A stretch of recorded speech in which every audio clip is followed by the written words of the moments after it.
Wessex, how are you? Hey, I'm doing great. How are you doing? I'm doing great. Welcome to the weekend edition. Yeah, happy Saturday. And I'm meaning to ask you something. I don't want to get you off track, but we start with a question, or you want to roll into some stuff? I mean, we can take it easy. It's the weekend edition. You want to crack a joke first? What's your favorite joke? I don't have one. Area of weakness.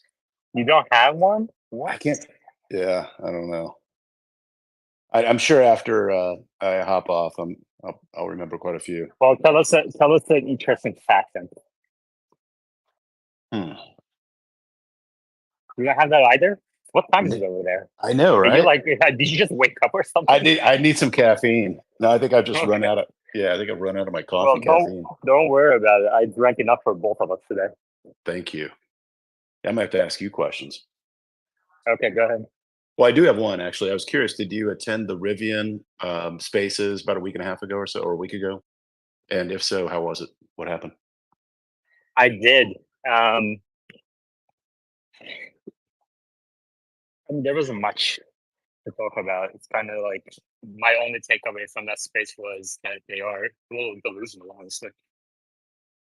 Can you hear me okay right now? I can. Yeah, I mean, you were not perfect, maybe 90% good, a little bit garbled, but not much. Yeah, it's a little windy today here. I think we're going to get a thunderstorm, but You it's all right. kind of going in and out. I don't know if you're moving away from your mic. No, I'm outside. I'm on 5G right now, not Wi-Fi. Yeah, That's probably why. you're sounding good right now, so that's cool. Okay, I'll stand where I am. I was in this space, yes, but my only takeaway is they were a little. I don't think I've ever seen a more delusional crowd than the Rivian crowd, honestly.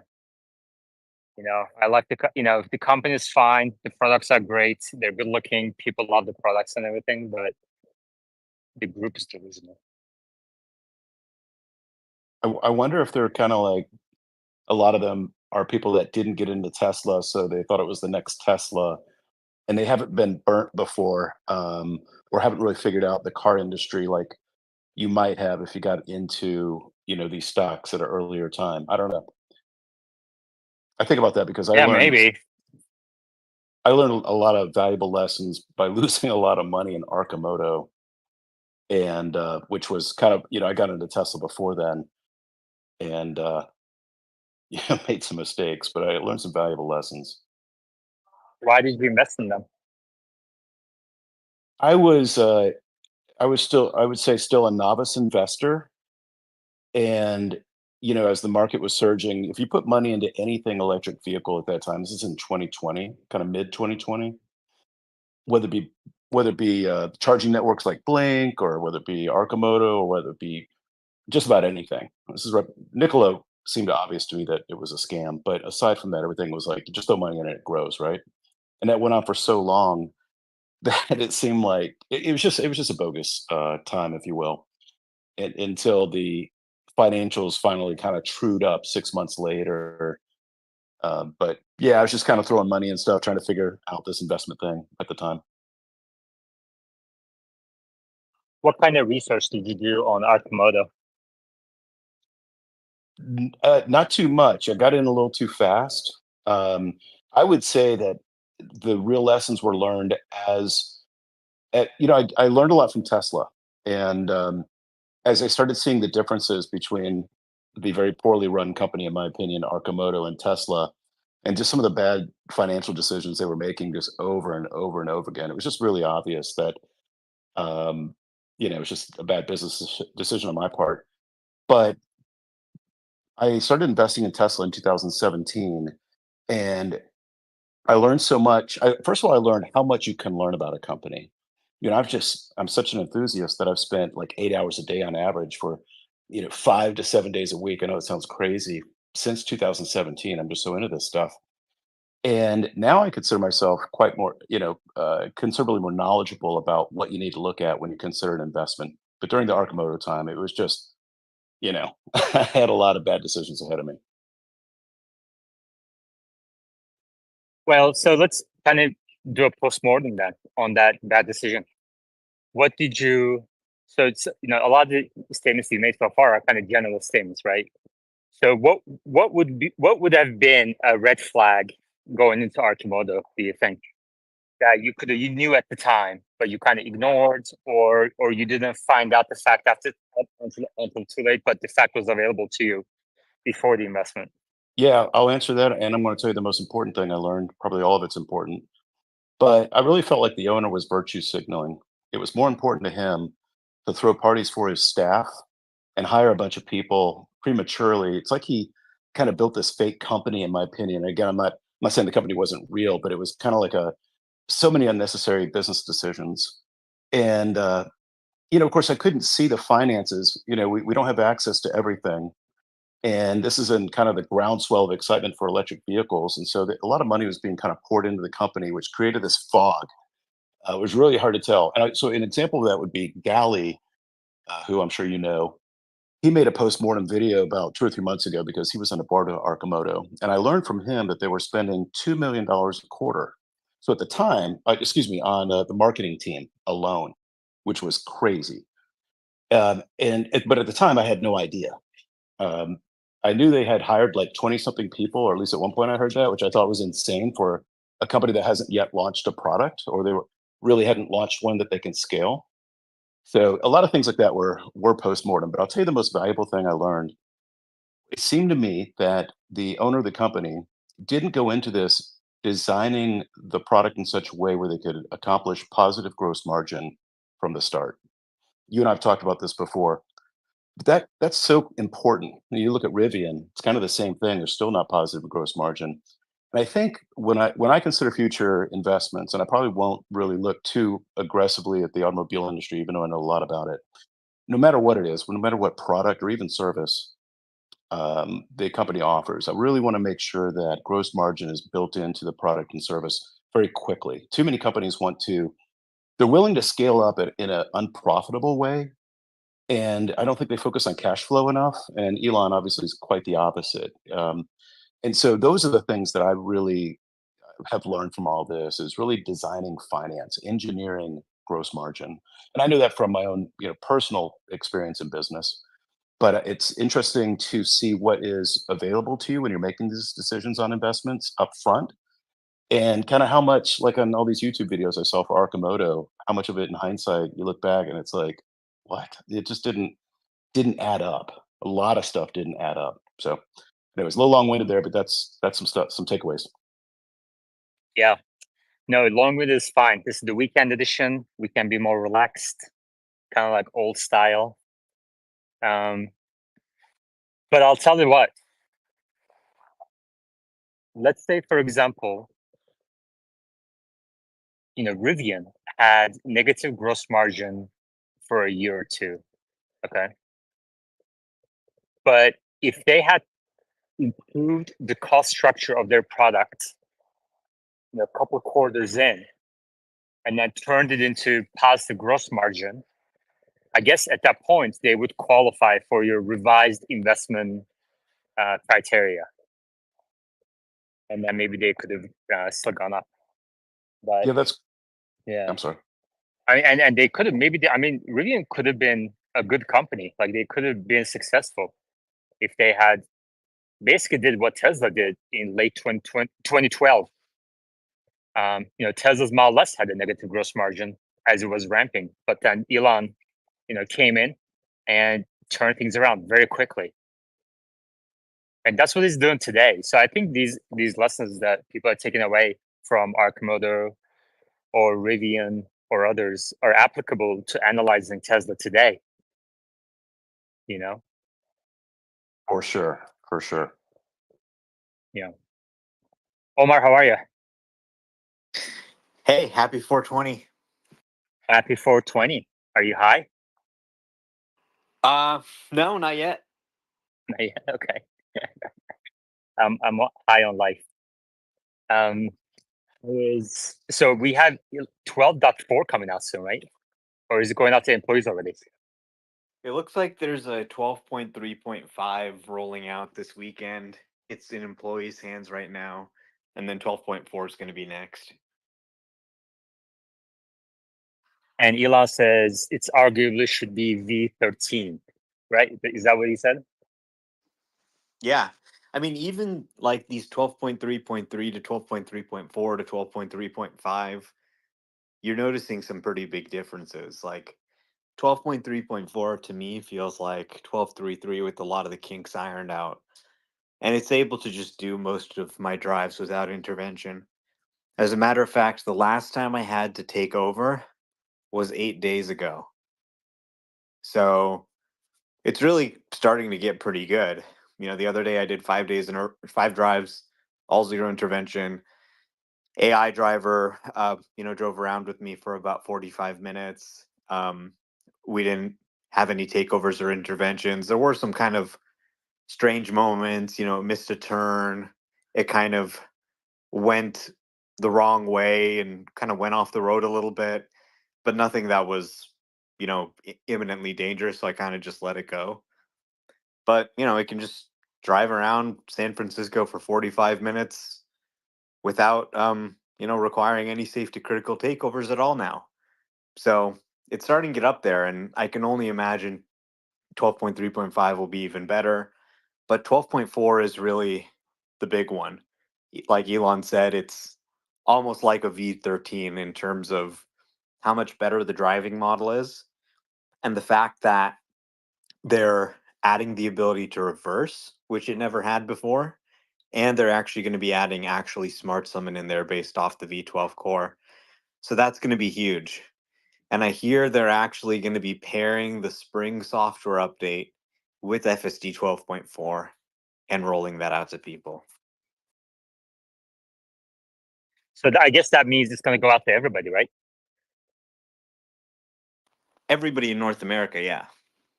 Yeah. So you're not going to have to worry about not downloading it, and instead of kind of falling behind on the firmware sequence.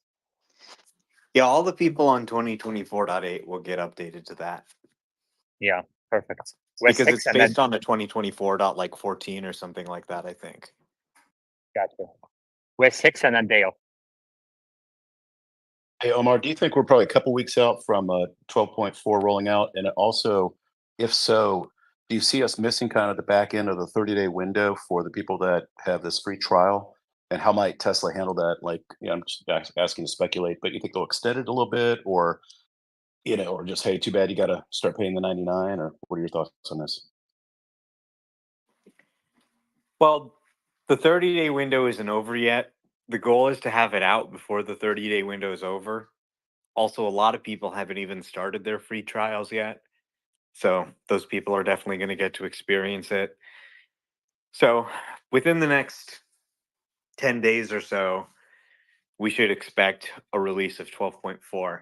It's almost like they're doing FSD releases every week, because 1 week ago, we had an FSD release, and then we're already seeing another one come out this week. So it's kind of crazy. There's certainly more updates going out than before. Dale.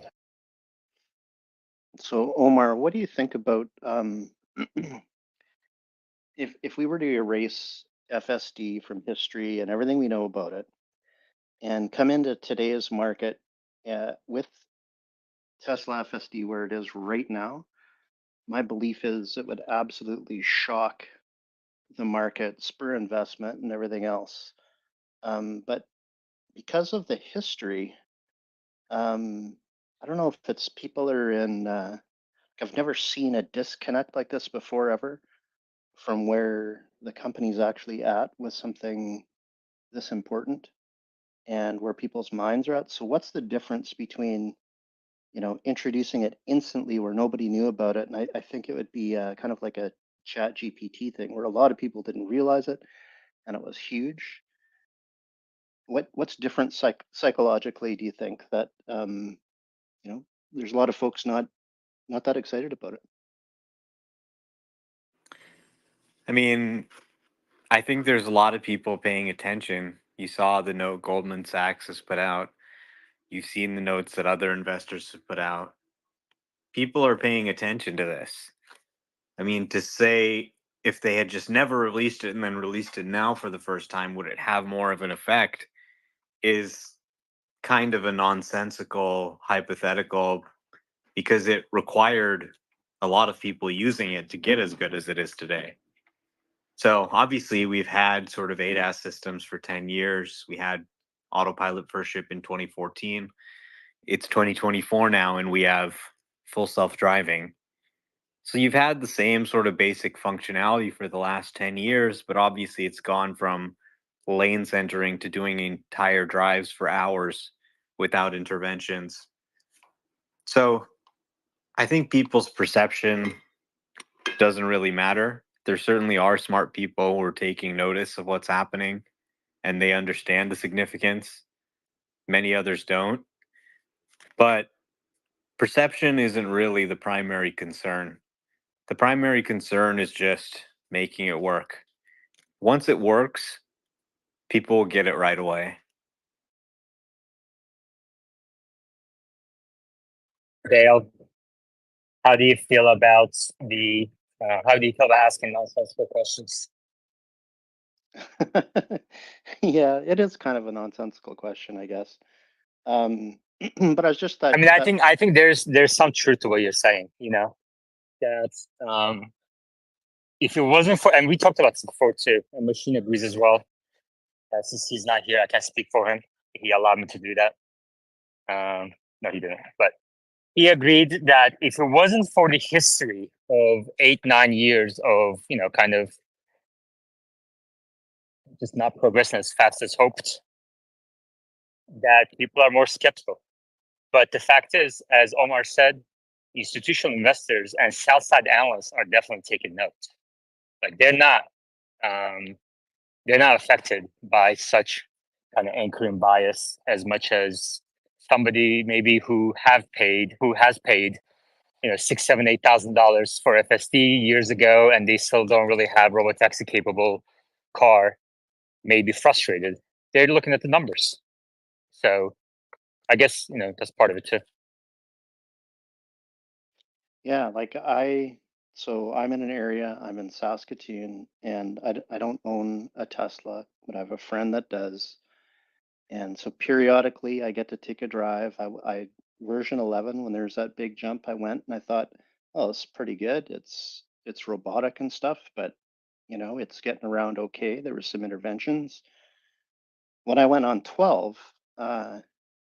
it was kind of a shock, even though I've heard about everything and seen a lot of the videos. When you're in the car, it was like it was almost like my mind went to a place where the driver was in control, the human was in control. I would forget that the car was in control.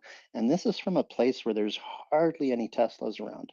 There's not a lot of Teslas in this area. So to me, that means it's generalizing really, really well with what they're doing with this neural net model. Yeah. So have you, Dale, adjusted your estimates of when we're going to see a material take rate increase in FSD, robotaxi rides, or what are your final expectations from August 8th event? Would you like to talk a little about that? I bet my mind is in the same place as a lot of the people that are bullish. Like I think we're going to see a very rapid reduction in any sort of types of interventions. And, they're going to add, like one of the things, the car wouldn't back up when parked. So they'll add stuff like that. I think we're going to see that deteriorate and the technology will be there. And I think we'll see that leading up to, August the 8th. And I think when that hits, all guesswork here, but I suspect Elon will have the confidence to really make some solid announcements about sort of the future plan based on their full self-driving model working very, very well, and everybody will know at that point. So that leads me to the take rates going up. I think after that announcement and, the news coverage around it, I think that's when things will really soar. After that, I don't know where it'll go, but I think it'll be high, especially at $99. It's such a great deal, especially like in Canada. Like they didn't do anything for the exchange rate or anything, so 99 is actually less than what typically you guys would pay for in the US. So I think ultimately, yeah, the take rate's going to go way up. If I had to guess, I think people can afford it now. So if that all unfolds the way I think it will, maybe a 50% take rate initially. You expect a 50% FSD take rate by this summer. Is that what you're saying? Yeah, So take rate is somewhat convoluted term, but so you're saying, this summer we have about 2.5 million cars that are capable in North America. You're saying more than 1 million cars will have FSD, using FSD, and mostly obviously subscription model yeah, by the end of the summer. yeah, I think so. And my reasoning is $99 is affordable. People can fit that into the middle class. Your average person can fit that into the model and into their own budget. And it's a far cry from $200. I think if they keep it at 99, we're going to see those numbers. Yeah, so 50%.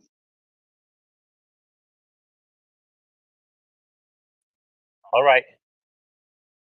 Well, I guess we'll find out.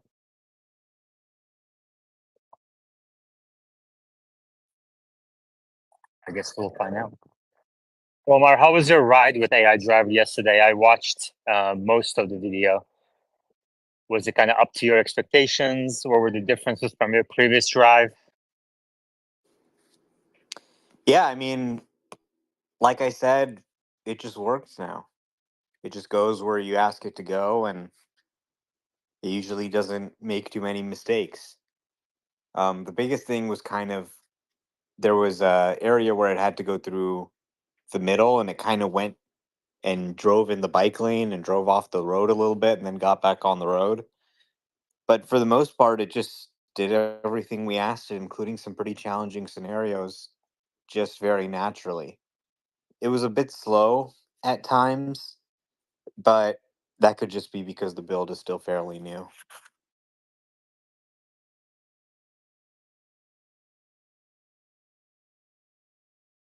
What do you think about the Model Y price cuts? So now you can get one after federal tax credit and gas savings, $49,000.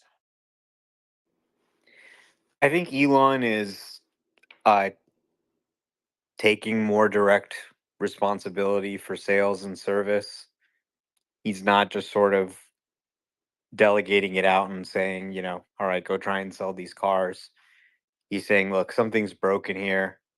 I need to try and take control of the situation myself and try and figure out what's going on. So it seems like they are making a few moves. They sort of ended the inventory discounts. They say they're going to be ending the referral program by the end of the month. So that'll eliminate some expense per car sold. And they're just sort of cutting the prices a few $1,000s. It's kind of where it was before. They raised the price $1,000 and raised the price $1,000 again. And now they cut the price $2,000. So I'm not sure the price is really changing that much. It just is being raised and lowered. So the strategy is a little bit of a head scratcher, but they're now advertising the Model Y as something that you can get after the point of sale credit and gas savings at 29 at under $30,000. So it's really just a phenomenal product. The Model Y under $30,000, right? So a gas card that's $30,000, the Model Y will probably actually cost you less than that in terms of fuel and Yeah. maintenance and everything. And it I mean, runs we FSD. yeah, we talked about the when they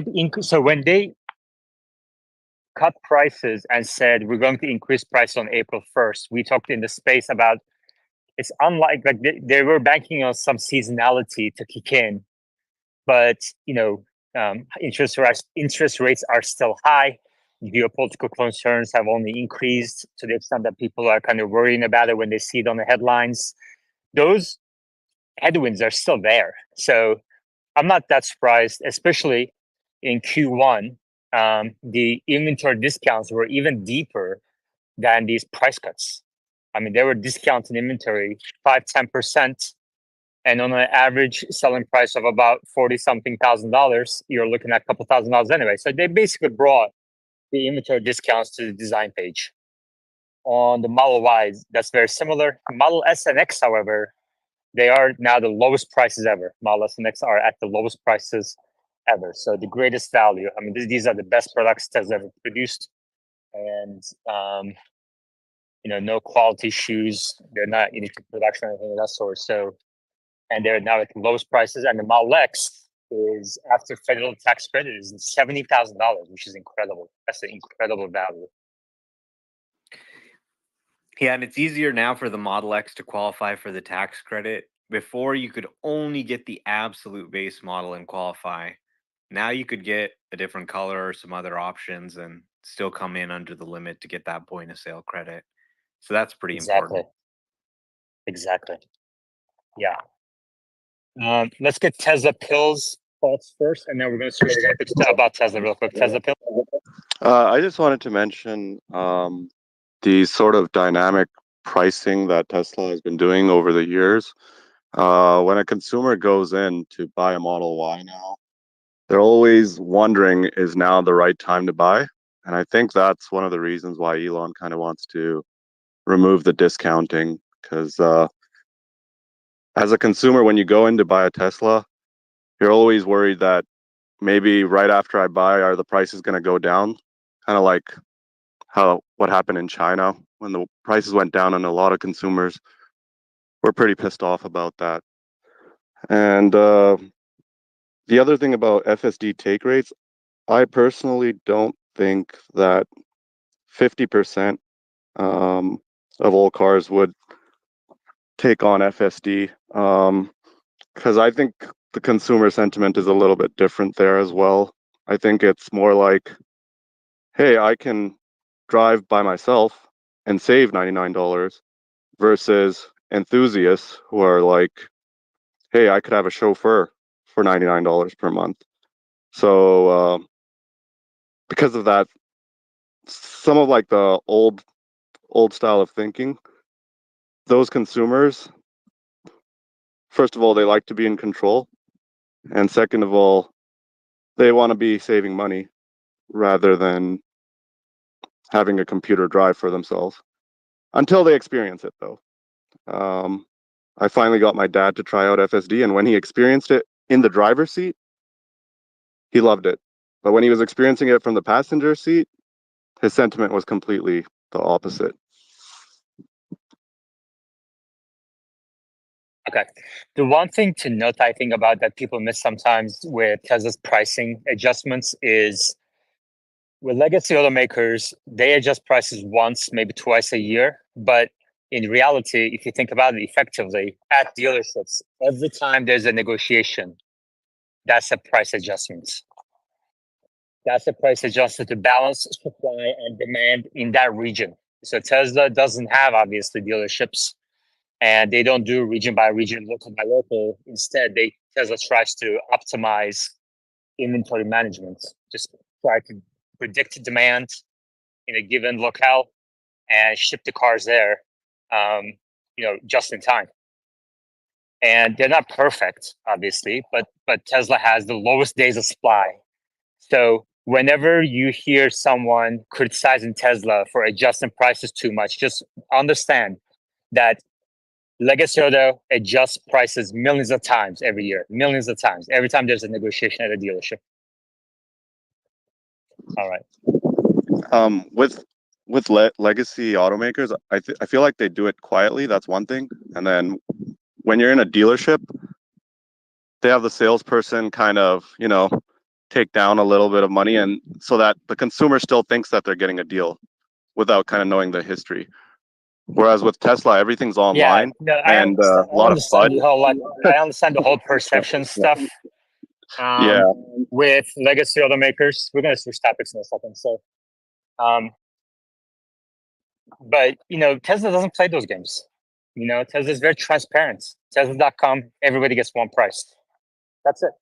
And I kind of like it that way. And I think in the longer term, it's going to win out, hands down. All right, about Tesla, welcome. How are you? Hi, Yaman. How are you doing? I'm doing well. So I saw a thread where you were responding to people about the FSD rollout. Would you like to kind of clarify a few things? We have some listeners in here. Over time, we get thousands of people listen to this space. So instead of kind of responding to one person at a time, you could just explain here the kind of common misperceptions. Sure, I'll be happy to do that. So basically, there are two versions that we are currently awaiting. There is version 2024, 2024.3.20 that just showed up. And another version that we've been waiting for was actually the spring release, which is supposed to be like a much bigger update with a lot of new features. And that version has not showed up yet. It's supposed to be 2024.14. So just to clarify, so the version 2024.14, that's supposed to be the merge of all the branches that are available as of today. At least that's what it sounds like. So it will have probably the latest FSD version in it. It will have all the features that are released so far on the 2024.8 branch. And it's supposed to have a lot of new features that Tesla has already revealed for that spring release. So it's supposed to be like an all-inclusive version with everything, all the latest and greatest features built in. As I understand, it's not shipping yet. It's only available to employees so far. So I missed the start, but I assume Omar hasn't received that one either. So I saw people in Australia getting it who were customers. Well, here's the thing. So when those big versions come out, sometimes we will see them in Europe or in other parts of the world. This is normal. The reason for that is just because that version is supposed to go everywhere. And just wherever it leaks first, that's where we will see it. It doesn't mean that they will have FSD. It doesn't mean that they will have all the features included in this. It's an all-inclusive version that will work and look differently in different parts of the world. So the countries that don't have FSD enabled will not get the FSD. So even though it's part of it, they will not see it. They will not be able to enable it. So what happens with many of those big releases is that sometimes some employees in other countries will leak it first. Employees are not supposed to use Tesla Fi or some other third-party tools. So most of the employees don't have that. So that's why we don't see too many employees on Tesla Fi or Tesla Scope, or sometimes like Tesla Scope explained in the past, he would just hide them so that they would not show up because they don't want to get in trouble. But in some other countries, there might be some new employees that are not aware of this. They will, they will sign up on Tesla Fi or some other services, and that's how we discover that they got that version. But don't be surprised; it's not about FSD or anything. It's just some new features that are included in that big release will show up. So that's the version we are still awaiting. This is probably the one that they described as far as that merge of all the branches that will bring all the cars that have been waiting for V12 for a long time. It will finally bring the V12 FSD to those cars. But it will go worldwide, so I'm pretty sure it's not going to be just for the US or Canada. It will go worldwide. So a lot of features will be released there. Now, while we were waiting for that version, another version just suddenly showed up, that 2024.3.20. And what is that the one? Omar, yes, I saw you posted the screenshot. Did you get it on one of your cars? No, it's just employees right now. Okay, that's what I thought. But if all goes well, I would expect it to be released this afternoon. Yeah, and this kind of unexpected because everyone was waiting for that spring release, but this showed up instead. So this one looks like it's just a minor update, and we'll have the next minor release of the V12. So it will be probably a page 2020. So it's and because it's 2024.3 branch, it means that again cars on the 2024.8 branch will not qualify. So those who've been anxiously waiting for V12 will not get it tonight if that's the version that goes out, just because of how the version numbers work. So you cannot jump back in the version number. So that's where we stand right now. So there are basically two versions that we can come out anytime. As Omar mentioned, probably we'll get that 2024.3.21st. And then the other one, the big spring release, we don't know when exactly it will show up. It may show up any day, or it may be delayed until May. So we don't know exactly when it's happening. But hopefully that's the one that will bring the merge to everyone. So everyone who's been waiting, except for maybe some very older versions of hardware that still are not supported, and obviously this Cybertruck may not be supported yet, but everything else will probably have a V12 finally. How about Tesla? When Tesla rolls out this one branch that goes out to everybody, 90% of the questions to you are gonna disappear. What are you gonna do with all the extra time in your life? I'll be happy. But I will not be answering the same questions. The most typical question is, when are we on the 2024.8 branch getting V12? Well, I've been predicting it's going to happen this month. We'll see. That was my prediction all along. Yeah. All right. Curious Tesla, go ahead. Hey, I have a question. I live in apartment. After testing out the FSD in my friend's Tesla, I want to buy a Tesla, but I have no charging facility. But I really want to buy Tesla because of the FSD. Especially my wife has no confidence driving. She has a license, but after test drove her in FSD, she's so confident that she can drive a Tesla. So I want to actually planning to buy two, but I have no charging facility. Do you guys think we can in coming future we have like supercharging pass or something, like a monthly pass or something? Omar, what do you advise people who live in apartment buildings do when they get a Tesla? Yeah, I lived in an apartment building for years without a parking spot or a charger, and I just used a nearby public charger. So you can definitely use an EV in an apartment. It can be less convenient depending on what you have to do to charge, which is, depends on your individual situation. So, where is the apartment? I actually live in downtown, so the charging places are very expensive, and so the limit is like 4 hours. So I cannot live there like overnight or something. And even if I live overnight, I have to walk to my home maybe like kilometer or 2 kilometer every day.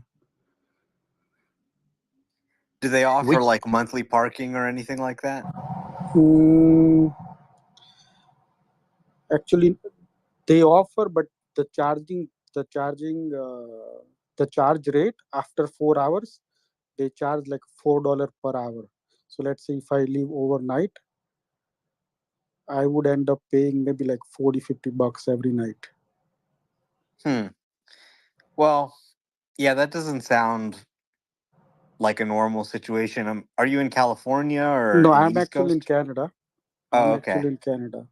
hmm Yeah, so I mean, maybe you can DM me or something. I don't want to, expose where your home is or anything, but we could check and see if we can find a charger near you that would work. Okay, I'll do that. But my question was like, you guys think Tesla would introduce like monthly pass for supercharging or something? I'm ready to pay like maybe I like don't think 200, they would 300. do that. I don't think they would do that because the reason is because it introduces a bad incentive. Like you get a Okay. monthly pass, and then people just end up charging at superchargers, and you kind of clog it up. Like you want people to charge overnight in their garages, and I live in. You have to put yourself on mute when you're not talking to yourself. That's one of the rules of the space. Thank you. I live in an apartment. I live in an apartment building in Austin, Texas, and arguably Austin is one of the most EV friendly cities, obviously. But eventually, every city is going to be like this. Apartment buildings will want to have chargers because number of EV owners are only increasing, and apartment buildings will want to attract people with EVs. They don't want them to go to other apartment buildings. So over time, it's going to resolve itself. And as Omar said, if you just reach out to him, maybe he can find the best solution for you. He can help you find the best solution for you. Yeah, I would encourage apartment people to just buy an EV and then just figure out how to make it work. Like I literally just lived in that apartment without charging for 3-4 years. And we were all sharing this one charger, this huge garage, and all these Teslas were in there. And we're all sharing this one charger. So it was a little annoying, but you could plug it in there overnight. I could walk back to my apartment and sleep and Yeah. go back to the garage. And then now I moved into an apartment. And as I was looking for a new one, I made sure to look for one that I could charge. And what do you know? This apartment that I stumbled upon had a charger already installed in there. And now I can charge, it's slower than I would like, but I can charge while I sleep in my own apartment. And it's the best thing. You never have to go anywhere to get fuel. Yeah. And Michael in the reply says, I live in an apartment. My apartment garage has a 110 volt outlet near my car. So I just use that and supplement with superchargers and public chargers when appropriate. So you can do that too. I mean, the beautiful thing about EVs is that you can plug it anywhere, any outlet. It's going to be slower, but for most people, it's going to be enough overnight charging. So there you go. All right, switching topics. The accountant, welcome. How are you? I'm doing well, thank you. Thanks for stopping by. You've been here a couple of times before over the last 2 years, right? So you're very infrequent, but always good to have you here because you have such expertise in accounting and in the financial statements of Tesla. What would you like to talk to us about today? I guess just to put some perspective on that $2,000 price cut, I wrote a post earlier this morning that that $2,000 price cut was probably coordinated with the headcount reduction and some other savings that Tesla is seeing in the business. A lot of times things from the outside look chaotic. What's going on? Price cut, $99 subscription. The Robo Taxi unveil, but things are very coordinated inside a company. I know things can be a little erratic with Elon, but there are things more orchestrated nicely behind the scenes that we don't typically see. So what I think is that this $2,000 price cut was already being worked on, and they probably knew they wanted to get to a nice price cut with other costs coming down. So for example, a 10% workforce reduction will typically give you a 10% reduction in personnel costs, which are salaries, healthcare benefits, payroll taxes, et cetera. And then there's add-on effects like travel costs, cafeteria costs, a bunch of stuff. And when you take that 10% reduction, and it could actually be higher, a 10% headcount reduction can actually be a 12% personnel cost reduction if it was more top-heavy with higher executives going out with higher pay. But just at a 10%, I factor in that you probably save about $1,200 per car. Now, that's all the way down the P&L. We're talking personnel costs in COGS, personnel costs in R&D, personnel costs in services, personnel costs in SG&A. It's probably about $1,200 per car. Now, whenever there's a headcount reduction, in every company where we've done headcount reductions, it's not only headcount reduction. You go to your partners and you start telling everybody you work with, your security firm, the people who do the landscaping, you're looking for a 10% reduction. If you got 20 people working on our account, make it 18 people. Even discretionary costs within the company, whether it's it could be other areas like travel or consulting costs, you're going to see reductions. So I think even before you get to the cost of the materials, we're probably seeing about $1,500 cost come down per car. If you take all those costs and divide by 450,000 cars or something, it's probably going to come down per quarter. It's coming down to $1,000, like say $500 per car. Now, on the material side, if you follow Truflation's EV commodity basket, they had EV commodity costs at 21,000. I don't know exactly how the basket is put together, but that dropped down to 10,000 in January. I don't think we saw cost savings from Q1 because there are supply contracts. There's also inventory. Costs take time to flow through. I think we're starting to see material cost reductions coming into Q2. So with cost reductions on material costs coming in Q2, and then the opportunity of getting this headcount reduction, we're probably seeing easily a $2,000 cost reduction per vehicle. And you've got two things. You can do two things. You can take it to the bottom line. I guess you could do three things. You could take it to the bottom line. You could take it off the revenue, off the sales price, or you can do a little bit of both. In this case, I think they went straight to the top line and say, let's keep driving demand. That's basically our mission, really, is to drive sustainable energy. So let's keep making this more affordable. And every time we see cost savings, let's take it off the top line too, so that we make sure that we make this thing affordable. So what happens is the operating margin may stay flat, but the operating profit goes up because you have more units you're selling. And that's my take. Of course, I don't have any inside information. I could be totally off, but just in my experience, All right. This is what I've seen. Thank you. And you said, when I pinged you, if you could join, you said you have guests today. Did you bring your guests with you to the space? They left early. Why are you laughing? Why are you laughing? I was going to say I kicked them out. I would one reason, like I love this space, but sometimes I feel bad because I think sometimes it takes away from people's family time, and that's why I tell people just bring your family here too. Great. No, let's all be together. They left early, so I jumped on. Oh, okay. You mean like you kicked them out so you can't jump on, right? Yeah, true. Exactly. Temp button, go ahead. I got a question for the accountant. So often you see for a layoff, there's a one-time charge, right? In this case, you have 60 days severance was the initial offer. Maybe you could just talk a little bit about the costs of the layoff short term. Yeah, I'm not muted, am I? We can't hear you. Oh, you good? Okay. Yeah, I haven't computed that yet, but that'll be put on the restructuring line. Apparently, usually it's put on the restructuring line that you'll see it. You'll see R&D, SG&A, and there'll be a line called restructuring. It'll put on there. Usually analysts basically back that out. I think that should be. I'm not sure if it's going to be removed from non-GAAP EPS, but most companies do exclude it from non-GAAP EPS, but I don't think Tesla does. But I haven't computed that number, but yeah, it'll be a one-time cost, which I think analysts usually back that out of their numbers because they know it's not recurring.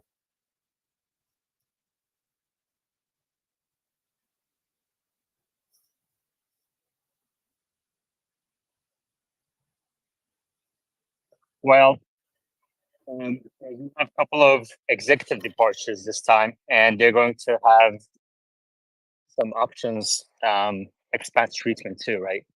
How does that work? So Drew has been around for a long time, and he might have some options that is he leaving on the table, or I know he's been selling a little bit of shares over the last year. But how does that work in the financial statements, you think? That's actually interesting.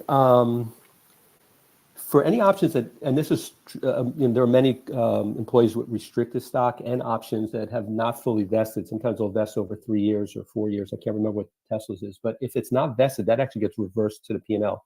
It's called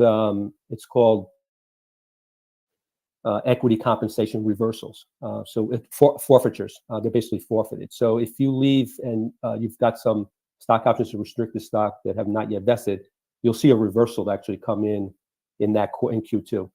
On the options that have vested, but they haven't exercised them yet, most companies tell you that you've got to exercise them by a certain period of time. So we may see, there are times where you can actually leave and hold on to them. Some companies will let you just hold on to them. Most companies want you to either exercise and, it's called a cashless exercise, that you exercise and then sell. So we might see some activity with some of these big players totally getting out of their options and exercising and then selling the stock into the market. I'm not sure. I don't think it's not large enough, I think, to impact the stock, but there won't be a P&L impact because that's anything that's been invested has been fully charged to the P&L.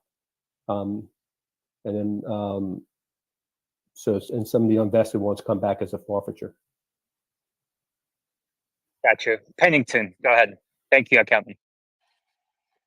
Doesn't this all boil down to whether or not the cost cuts are going to, or the price cuts, are actually going to lead to sales or an increase in sales? Yes, obviously, termination of people or resign from Drew Baglinos of the world. That's a positive in terms of just the cash flow. But do you guys think that at this point, this is actually going to, the $2,000 price reduction is actually going to cause a subsequent increase in sales? Omar?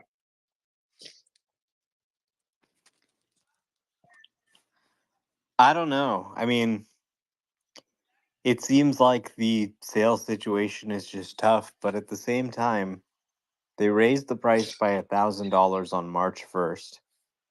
They raised the price by $1,000 on April 1st. And now they're cutting the price $2,000. It's April 19th. So what exactly is going on here? This is a little bit nonsensical, it seems like, from a consumer's perspective, if you're watching all these things. But I don't think the consumer's watching every price move.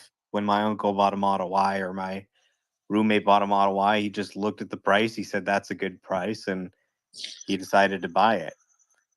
So I'm not really sure what they're doing, to be honest. I'm not really sure what the strategy is here. I think they thought, okay, maybe if we raise the price, then we can get more people to order because they want to get in before the price increase. But they only kept that price increase for really a few weeks. So I'm not really sure what they're doing here, to be honest.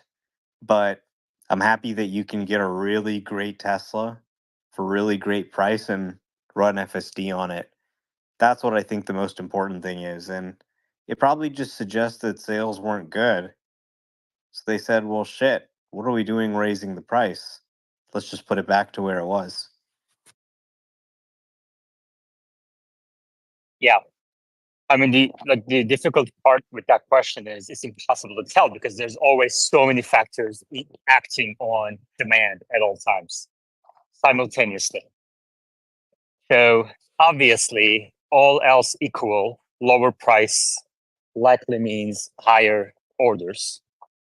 But all else is not equal. That's the challenging thing about macro and microeconomics or economics in general, is that there's no controlled study.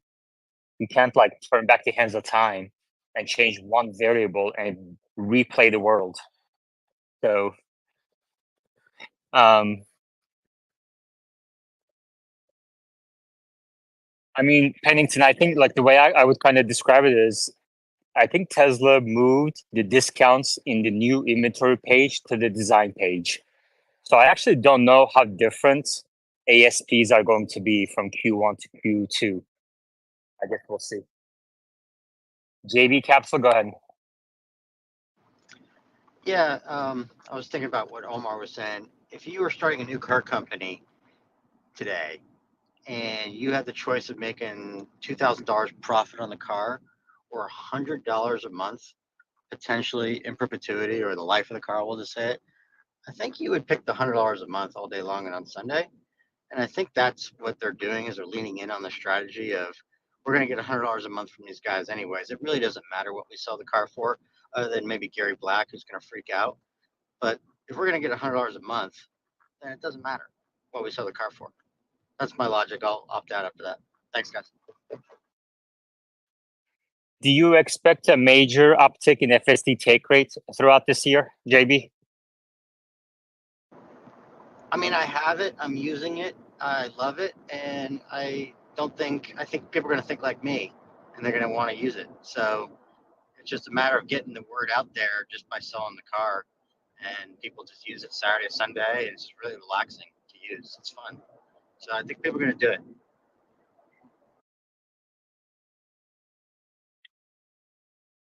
Pennington. Just I want to share a little quick story. My close friend's brother just got a Model 3.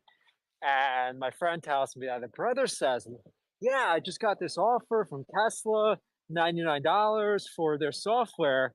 But isn't this, it says you have to keep your hand on the wheel, your eye on the road. Isn't this just cruise control? And I asked my friend, well, is your brother going to do it? And she says, I don't think so. So I don't, I'm curious kind of what the balance is between people like that, who when they read the rules say, no, they're somewhat turned off, versus the people that say, this is free, I'm going to go forward and let's try it. Curious what you guys think. Shay?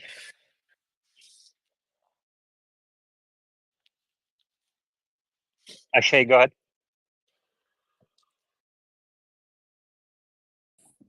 Shay, you have to unmute yourself for us to hear you. Sure. Am I Yeah, audible? we can't hear you. Go ahead. Okay. I have actually a counter example, and someone else spoke about experiencing FSD, and I've been driving around with a friend for the past month or so, or maybe a couple of months, and I literally asked the question last night, which is, would you, if you had a Tesla, spend $100, and her car payment is $200 a month, right? So let's say everything equal, would you spend $100 a month getting this system exactly how it is today? And this is after experiencing it as a passenger for about a month. And the response was like, oh, absolutely. Like I wish my car had this system. And I'm not saying that this is, of course, this is one, it's completely anecdotal. And there is more fear of when, there's always that fear like, oh, a phone without a keyboard. Oh my God, I don't know how. But when you actually have it in your hand and when people actually experience it, it's the exact, I mean, that's how good this product has become, where it has, and we can safely say, where people will, definitely consider it a feature and not necessarily, see it as an encumbrance after, maybe a week of doing this, Yeah. because it completely offloads your attention. Yeah. Not Well, I don't know if I share your optimism, to be honest with you. I think answer Pennington's question. I think a lot of people will try the software, Pennington, because it's free to try. But the fact is, you have to hold your hands on the wheel, or be attentive, and have your eyes on the road at all times. If you don't, you get a ding, you get a warning, and then you eventually get a strike, and sometimes you even lose the software for which you're paying. Okay, and I think it's ridiculous that happens, but that's the rule, and it's not up to Tesla to change that rule. This is the NHTSA forcing Tesla to do this stuff. I think you have to mute yourself. You have to mute yourself when you're not talking. Thank you. I think what's going to really change that is when people are allowed to look at their phone, look at their texts, or be able to watch something on the screen. When that milestone is reached, at that point, I think we'll see an FSD take rate surge quite a bit. I mean, it's an incredible software. I think it's going to save a lot of lives, millions of lives over time. But even hands off, eyes on, I don't think it's going to make it happen. Okay. Quick question. You have the system, right? You use it? Yeah, I'm able to test it through friends' cars in Austin. Yeah. Oh. Well, I'll tell you, I'm speaking from the car right now, and like one touch to the scroll wheel every 5 minutes is not, anybody, like no one's getting discourage I them. agree with you. But you and I don't think we represent, like, we're in this space every day talking about Tesla. We're not representative of the world. Yeah, So that's I appreciate the anecdotal evidence, but that's not how people think in general. Reggie? Yeah, I mean, I agree. We're early adopters, and we see the little tweaks here and there that, oh, well, it's okay. But again, when you're an early adopter, you accept those things. But when you're not, you're expecting the software to, one, be complete, and also don't have the nags. And that is, again, my experience when talking to people who actually have Teslas. They won't use the software. My wife, it's her Tesla. She won't use the software. It's because of, one, the nags, and two, uh, don't want to have a lot of ability to watch the car drive and then still have to kind of babysit. Now, what my wife does do, as I told everybody years ago, the autopilot, the auto park, and also any feature that's like smart summon, she will use. One, because she's not in the car, and two, it's driving itself without her being there. So those are going to be obviously used, but anything like FSD that still has those nags, it has going to have a slow adoption to it. Yeah, exactly. So with anecdotal evidence, it's important to kind of say, like, there are two things that are red flag for me in the story that you said. Okay. One, it's only one data point, as you highlighted as well. Okay. That's very important. I think anecdotal evidence is powerful when you make sure you're talking to dozens, if not hundreds of people, and it's a diverse group that also represents the population. So if you kind of do that, then it's valuable.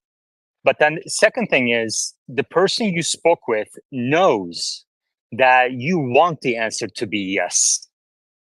And they're kind of, maybe they might be kind of saying, yeah, I would do it just to make you happy. And when it comes to push, like if they actually had a car and are they willing to pay $99 a month, that maybe the reality may be different from what they're saying they would do when you ask them to. There's also that to keep in mind. I agree. Reggie, how are you doing? Oh, I'm doing great. How do you feel about these price cuts? I was, a little confused like you. I think you're saying the right things, right? I'm a little confused about the uptick and the price cuts, but I'm just glad we got in where we got in at. It was like, well, we got in early and save a few dollars on them, and we're good to go. All right. Let's see. We have a new speaker coming up. Let me just make sure real quick. Okay, great. Yeah, we have a couple of new speakers today. That's nice to see. That's the benefit of doing these spaces at various times of the day. It's lit. Go ahead. Man, this is stressful, seeing these price cuts and everything going on. So my wife's Model Y, I have FSD on it. I love it. I still think for $100, it is a little pricey. If it was a little bit lower, I think you would have a more adoption rate, right? I mean, it definitely for commuters, like I live in LA, so the 405, and if you have that on, it helps out a lot, right? But just for you to be interactive more, I think that is a downer for it. But if Tesla was to announce that you don't have to do anything, I think the regulators, the National Highway would come after them for that. I agree. Greg?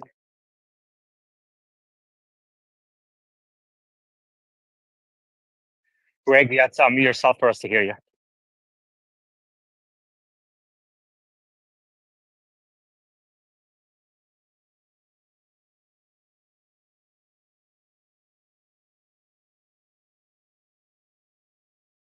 Temp.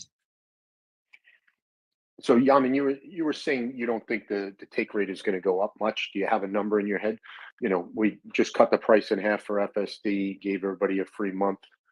My thinking it's got to go up from where it was by 30% or so. What do you think? You mean 30% increase in the number of people using it? Yeah, versus yeah. no 30%. Yeah, take rate prior to and after take rate will go up by 30%. I would guess. So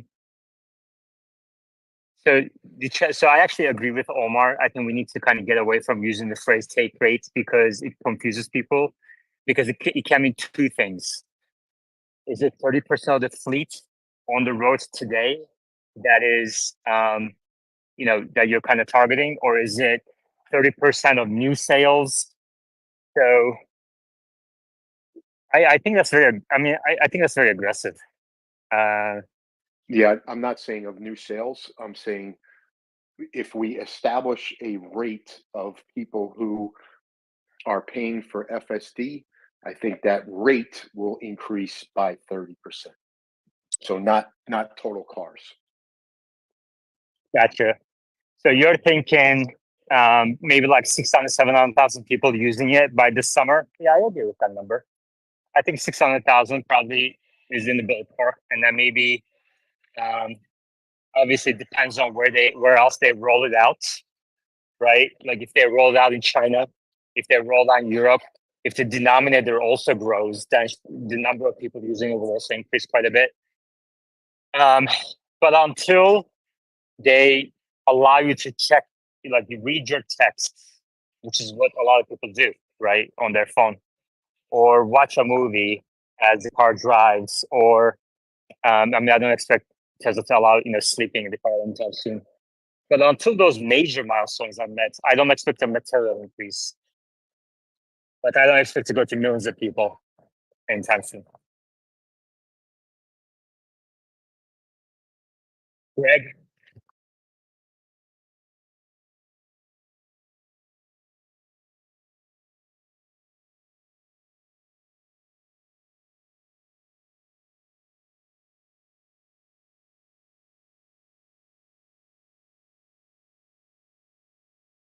Any questions, comments? Please request to speak.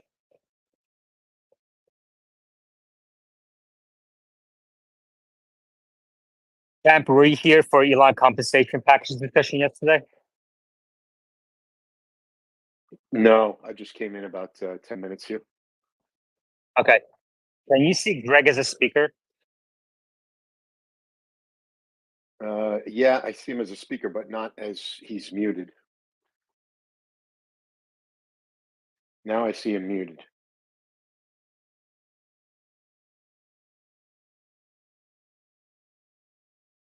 Greg, you can unmute yourself and go ahead.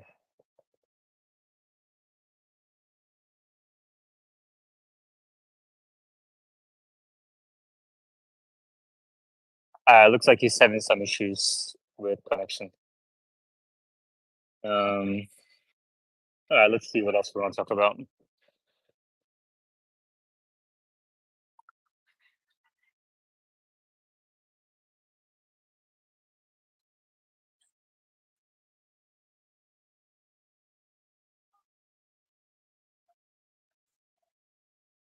Sawyer says Tesla has removed nearly all job listings in North America, Middle East, and Africa.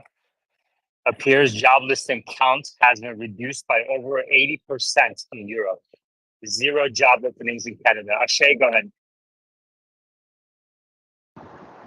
Oh, I was going to talk about the earlier topic, but I just, since people were waiting for the next topic, was going to bring up, earlier we were talking about features and how, how these things are being now more advertised and made more visible.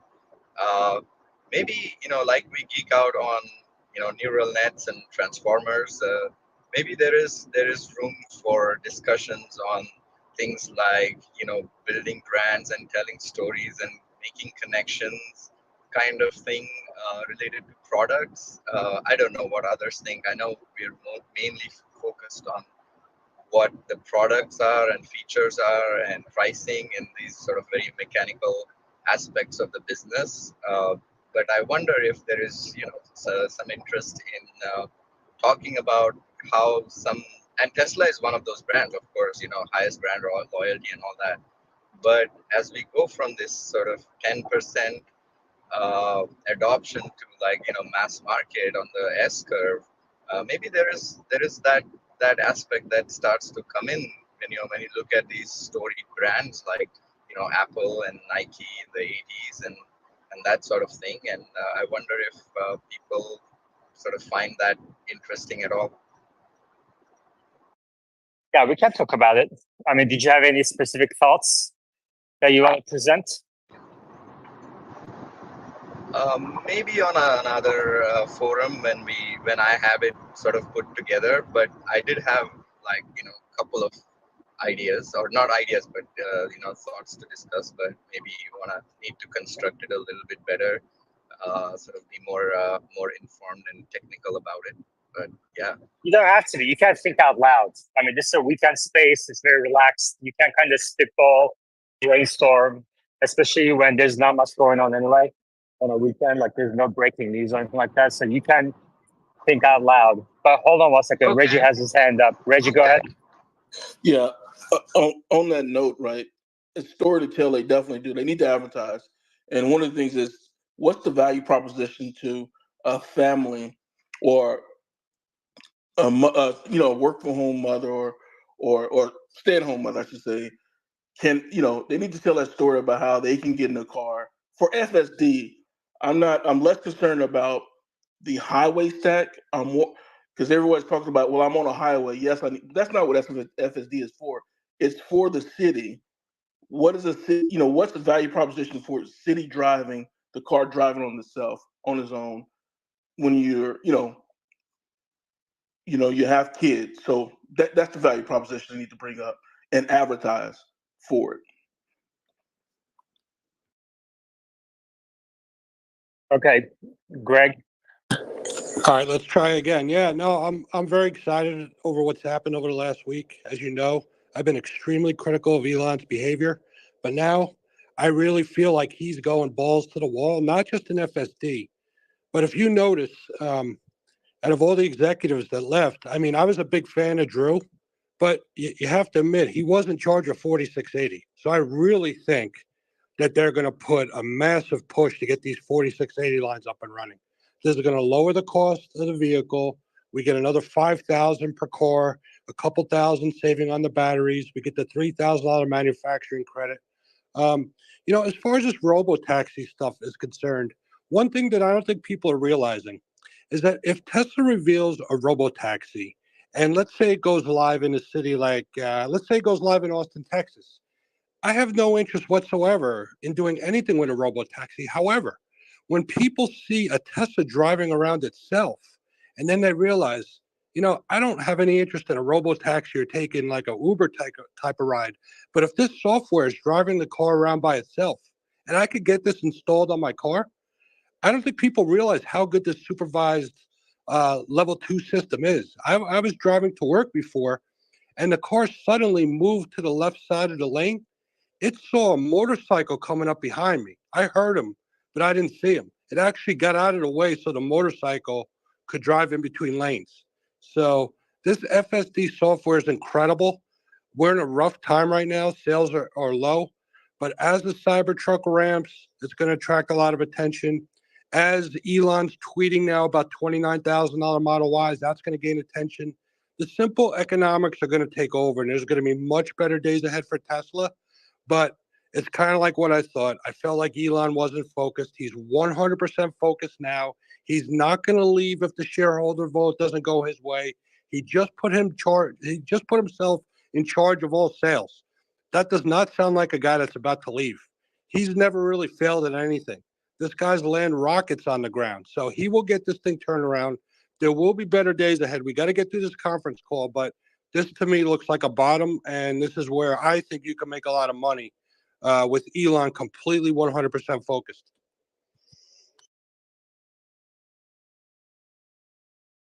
There's the positivity that this space needed today. Thanks, Greg. Remember, you can't solve you can't have a solution for the problem unless you know what the problem is. To me, everything was that Drew was the guy who was let go, not Lars, not Franz, not Tom Jew. Drew was the fall guy. And again, I love Drew, but what was Tesla's jobs with batteries before this? They were basically taking other people's cells, putting them in packs, and then putting them in cars. Well, making your own batteries is a much different thing. So anyway, I just think he's really going to focus on the 4680. This is the type of stuff I look for a bottom. And, I don't think they're cutting 10% of the workforce. I think they're cutting a lot more. They need to do this to lower the price of the cars. Sales are down. The big thing on the conference call for me is going to be, what's going to go on with Megapack. You're hearing the stories. I don't know if you saw that Mark Zuckerberg interview. He's saying that these data centers need like 500 megawatts of power. The electric cars already are putting a huge strain on the grid. So now the data centers are coming. The Megapack should really do well from here. So okay, I'm rambling. Yeah, West6. Hey, there's a lot of different directions I could go with that. I'm curious. Yeah, I missed the macro level events that were occurring yesterday. Maybe you could just help us all by just sharing. Just 1 second, Greg. We have in a reply, Jennifer Ude says, definitely needed some positivity. Thanks for that, Greg. There you go. Wessex, sorry, go ahead. I missed some of the macro level stuff that was happening yesterday, like why NVIDIA dropped so much and why everything else seemed to drop. Can you share with the group, assuming other people might have missed what's going on as well? And I tie that into Greg's comments about maybe we've hit a bottom. I have a greater concern about macro level events over the next 6 months. Not my expertise, but certainly I can tell when we have headwinds that are outside of our control. But anyways, do you have any color you could put on yesterday and what's going on right now? Yeah, sure. And we also have Mike in the space, and he does follow macroeconomics very closely, and he's welcome to come up. I'm very protective with the macro stuff. Who speaks about it? I think it's only about a handful of people in the space that are maybe qualified to speak about it. First of all, nobody knows exactly why NVIDIA dropped 10% yesterday. Okay. Anybody who says this is why is only speculating. So that's number one. Now, if you allow me to speculate, since you asked, I did write a bunch of articles about chip makers, about NVIDIA, SMCI, Micron, AMD, TSMC, and the NVIDIA article literally marked the top tick of that stock. And the article talked about how valuations are extended, and NVIDIA's bottom line is benefiting from a temporary imbalance between supply and demand for their H100s. And as demand growth slows down and supply catches up, that bottom line, so the denominator, the PE ratio, was going to decline. And that PE ratio that looks normal today for given their growth is going to look ridiculous when that happens. And so I think markets are maybe waking up to that, but who knows? I don't know, right? So we're gonna see. But I think the bubble in chip stocks had burst. SMCI was down 20%. And that's a move in one day, So when you look into the fundamentals of these companies, their margins aren't there. It's just their really top line that is, like I said, benefiting from an imbalance between supply and demand for these chips, and that's about it. So, and I share your concerns on macroeconomics, what the Fed will do, etc. Greg may have a position on that. Greg, do you have any thoughts on the Wessex question? Why NVIDIA dropped 10%? What are your general thoughts on semiconductors? Well, again, just from listening to that Zuckerberg interview, they're going to start running into problems where they can't get enough power to power these chips. So that in and of itself is going to be a huge bottleneck. I mean, what are you going to do if you order all these chips and you don't have enough electricity somewhere to plug them in? So that's one thing. The other thing is just, these stocks just ran too far, and interest rates have shot up, and there's a lot of troubles on the horizon. So why not take, profits in the stocks that have run up the most? SMCI, I really don't know too much about. Yeah. SMCI is it's kind of like like NVIDIA produces the main chips, and SMCI does the surrounding equipment when they build data centers, basically. And so they've been also benefiting from this demand supply imbalance quite a bit. And SMCI had an investor day, and NVIDIA's CEO went on stage and spoke for about 10 minutes because I guess they're like friends or something, the CEOs. So that obviously gave a boost to the stock. So a lot of retail involvements, and I see this in kind of the data I see as well. Kind of viewership, clicks, readership of my articles.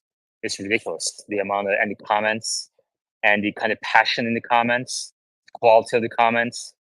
It's very visible. There's a lot of hype in these stocks. Yeah. So somebody in the reply said, NVIDIA went down 10% because SMCI did not pre-announce earnings like they have in the last 10 out of 11 quarters. Now, that is the fact is correct, but causation obviously is speculation. Causation provided in that reply is speculation. So with these bubbles, like something will pop it, but is that really why they went down? Like had they pre-announced, they wouldn't go down. Like that's speculation. Akshay and then Greg. So I've been in the semiconductor industry last 20 years now, right? And not the business, mostly the industry, but it's super cyclical, right? So keeping that in mind, we are in a sort of secular sort of cycle going up. Of course, there are over corrections or over swings on both sides of the equation. But if you hear a lot of the AI leaders, CEOs, the Zuckerbergs and the Sam Altmans of the world, you kind of get a feeling that there is basic amount of compute, the scale of which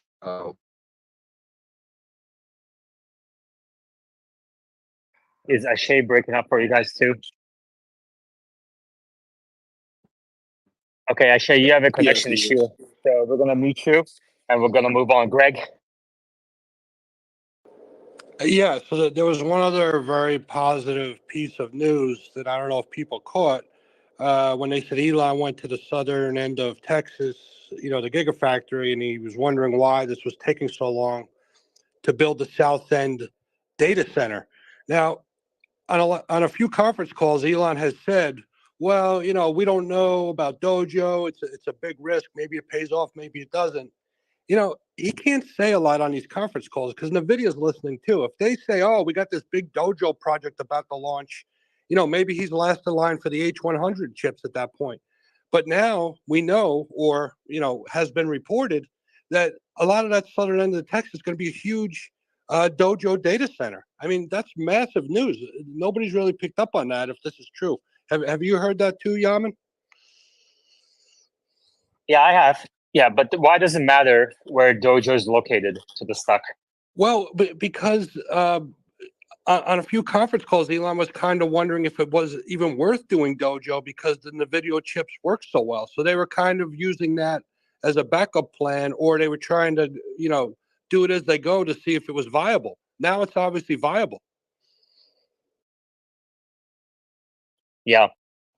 Yeah, I mean, we had a couple of people in here who, experts in their fields and say that, Tesla's probably downplaying Dojo for now. So I don't think anyone here I don't think any of the experts thought in this space that Dojo was not going to happen. I mean, Tesla invested billions of dollars into this thing, and it's been in the works for years, and it makes a lot of sense. It's more specialized for Tesla's purposes. You don't have to pay these insane 70, 80, 90% margins to NVIDIA. You bring it in-house, you speed up the feedback cycle and iterate quicker. Obviously, the use is going to be there for Tesla for many years to come. So whether it's FSD or the other uses, and it was just a matter of time, I think.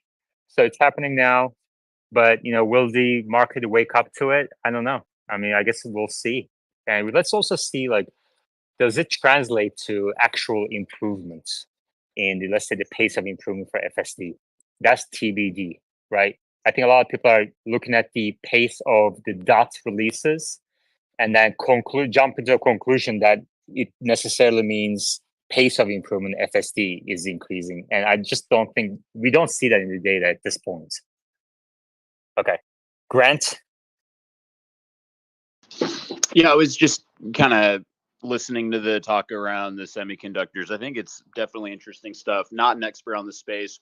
When it comes to NVIDIA going down, I feel like the market was turning down in part because of geopolitical risk, Iran and Israel and all that sort of thing. And I wonder if some of it could be anxiety around China invading Taiwan. I mean, I'm just shooting from the hip here, but I feel like that would be pretty bad for NVIDIA, right? Is anyone talking about that? Yeah, that would be bad for a lot of companies, including NVIDIA. I mean, that's been kind of in the back for a while, but do you expect China to invade Taiwan? I don't. I mean, I have no idea, to be honest, but I'm just saying, like, with, geopolitical tensions up, it's an election year in the US, which just kind of puts us on like murkier footing in terms of what our, foreign policy response would be. I just don't know if that could be perceived as a risk factor by some people. Yeah, maybe. Any questions, comments? Please request to speak. I see Matthew, Donegan, Ryan in the audience. If he wants to come up, talk about maybe Cybertruck or a couple other things, maybe the Q1 earnings. I see Charity Trades. If he wants to come up, he's welcome. Or really anybody else. Any questions, comments? Please request to speak.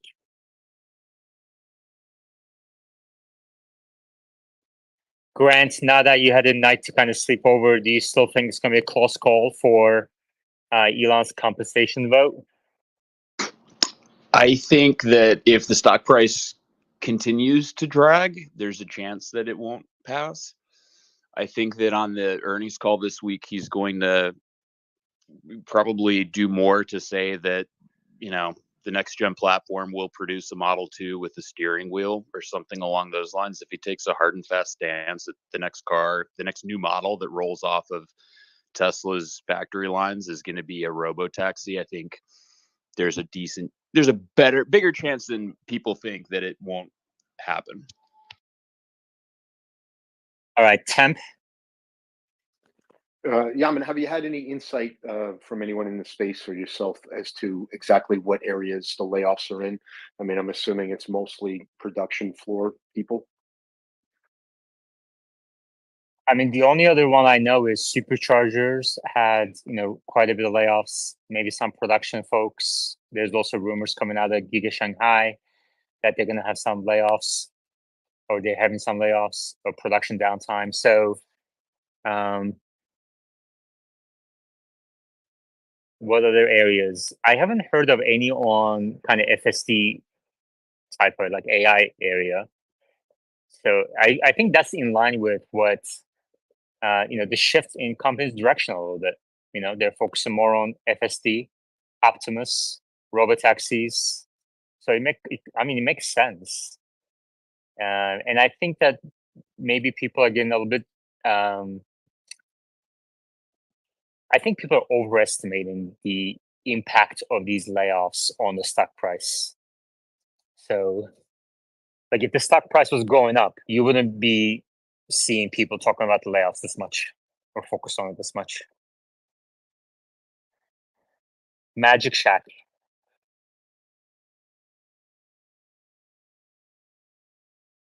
You have to unmute yourself for us to hear that. Oh, sorry. Oh, yeah. Hey, Yaman, what's up, man? I was just talking about the the SMCI, the 10 out of 11 quarters that they pre-announced, that was a fact. But the speculation is that every time they did pre-announce, they had upward revisions on their EPS and their revenue. And because they didn't do it this quarter, I think the street's just assuming that, there's not going to be any upward revisions of both like the EPS and the revenue as there was in the past. So again, that is speculation, but could be truth to it. So I think that's why all the other chips are down in sympathy of that, and along with what everyone said, the stock is also ran so much. So we'll see if the demand is there. We'll wait to see more clarity to see if the demand for their servers and everything is there.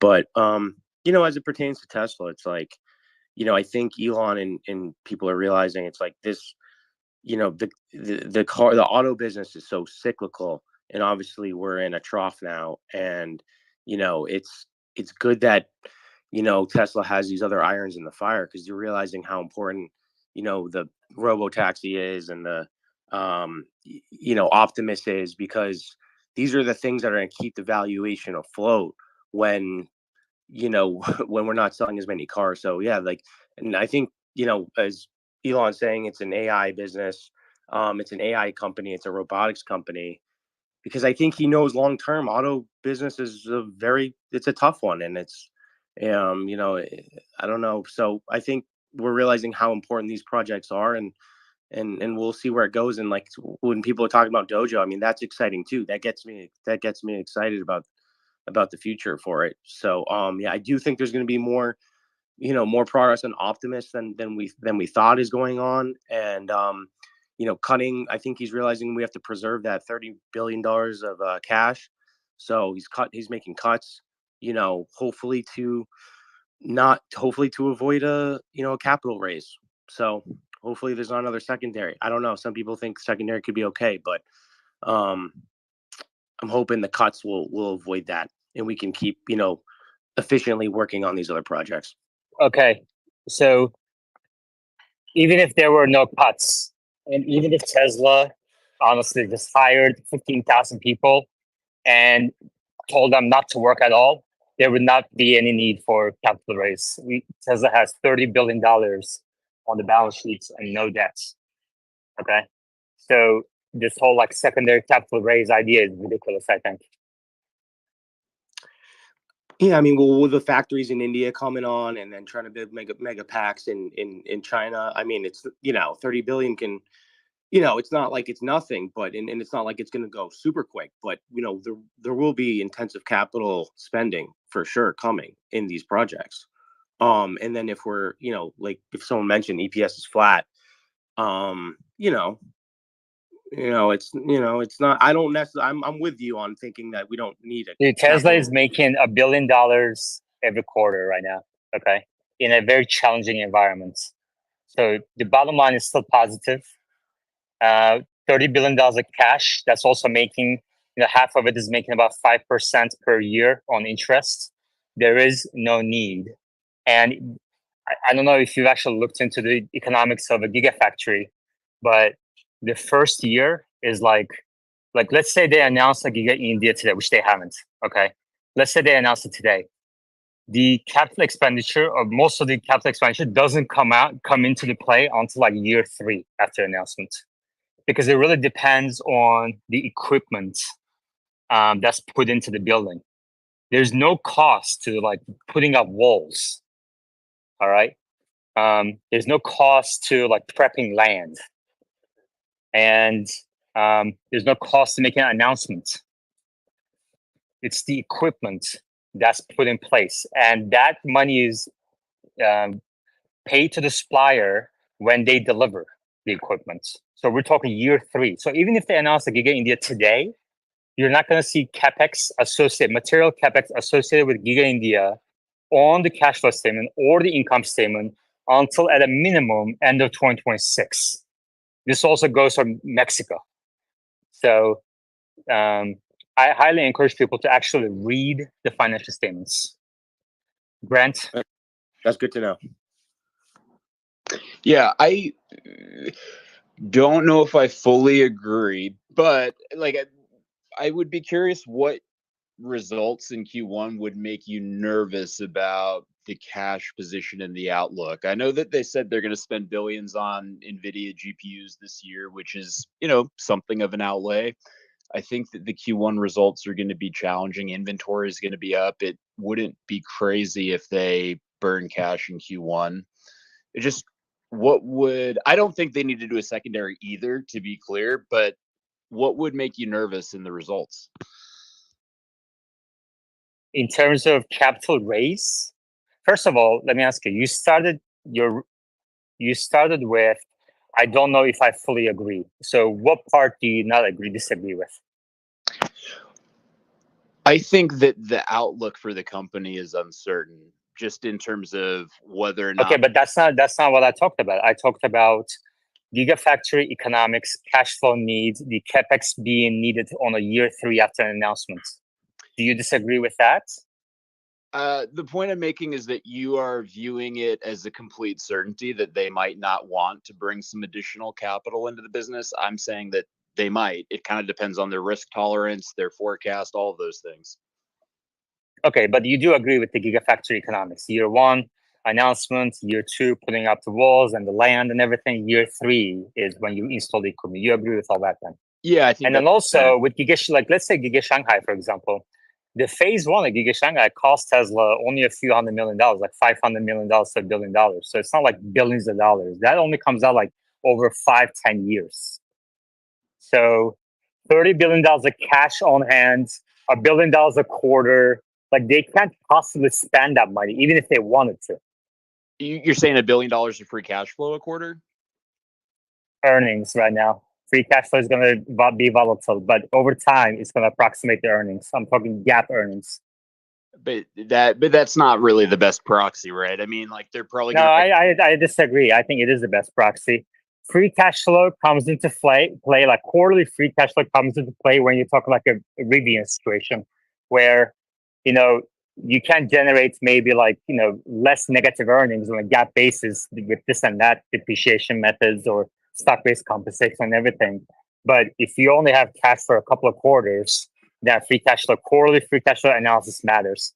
But over time, in a going concern company, meaning a company that's sustainable financially, GAAP earnings, non-GAAP earnings over time will approximate free cash flow.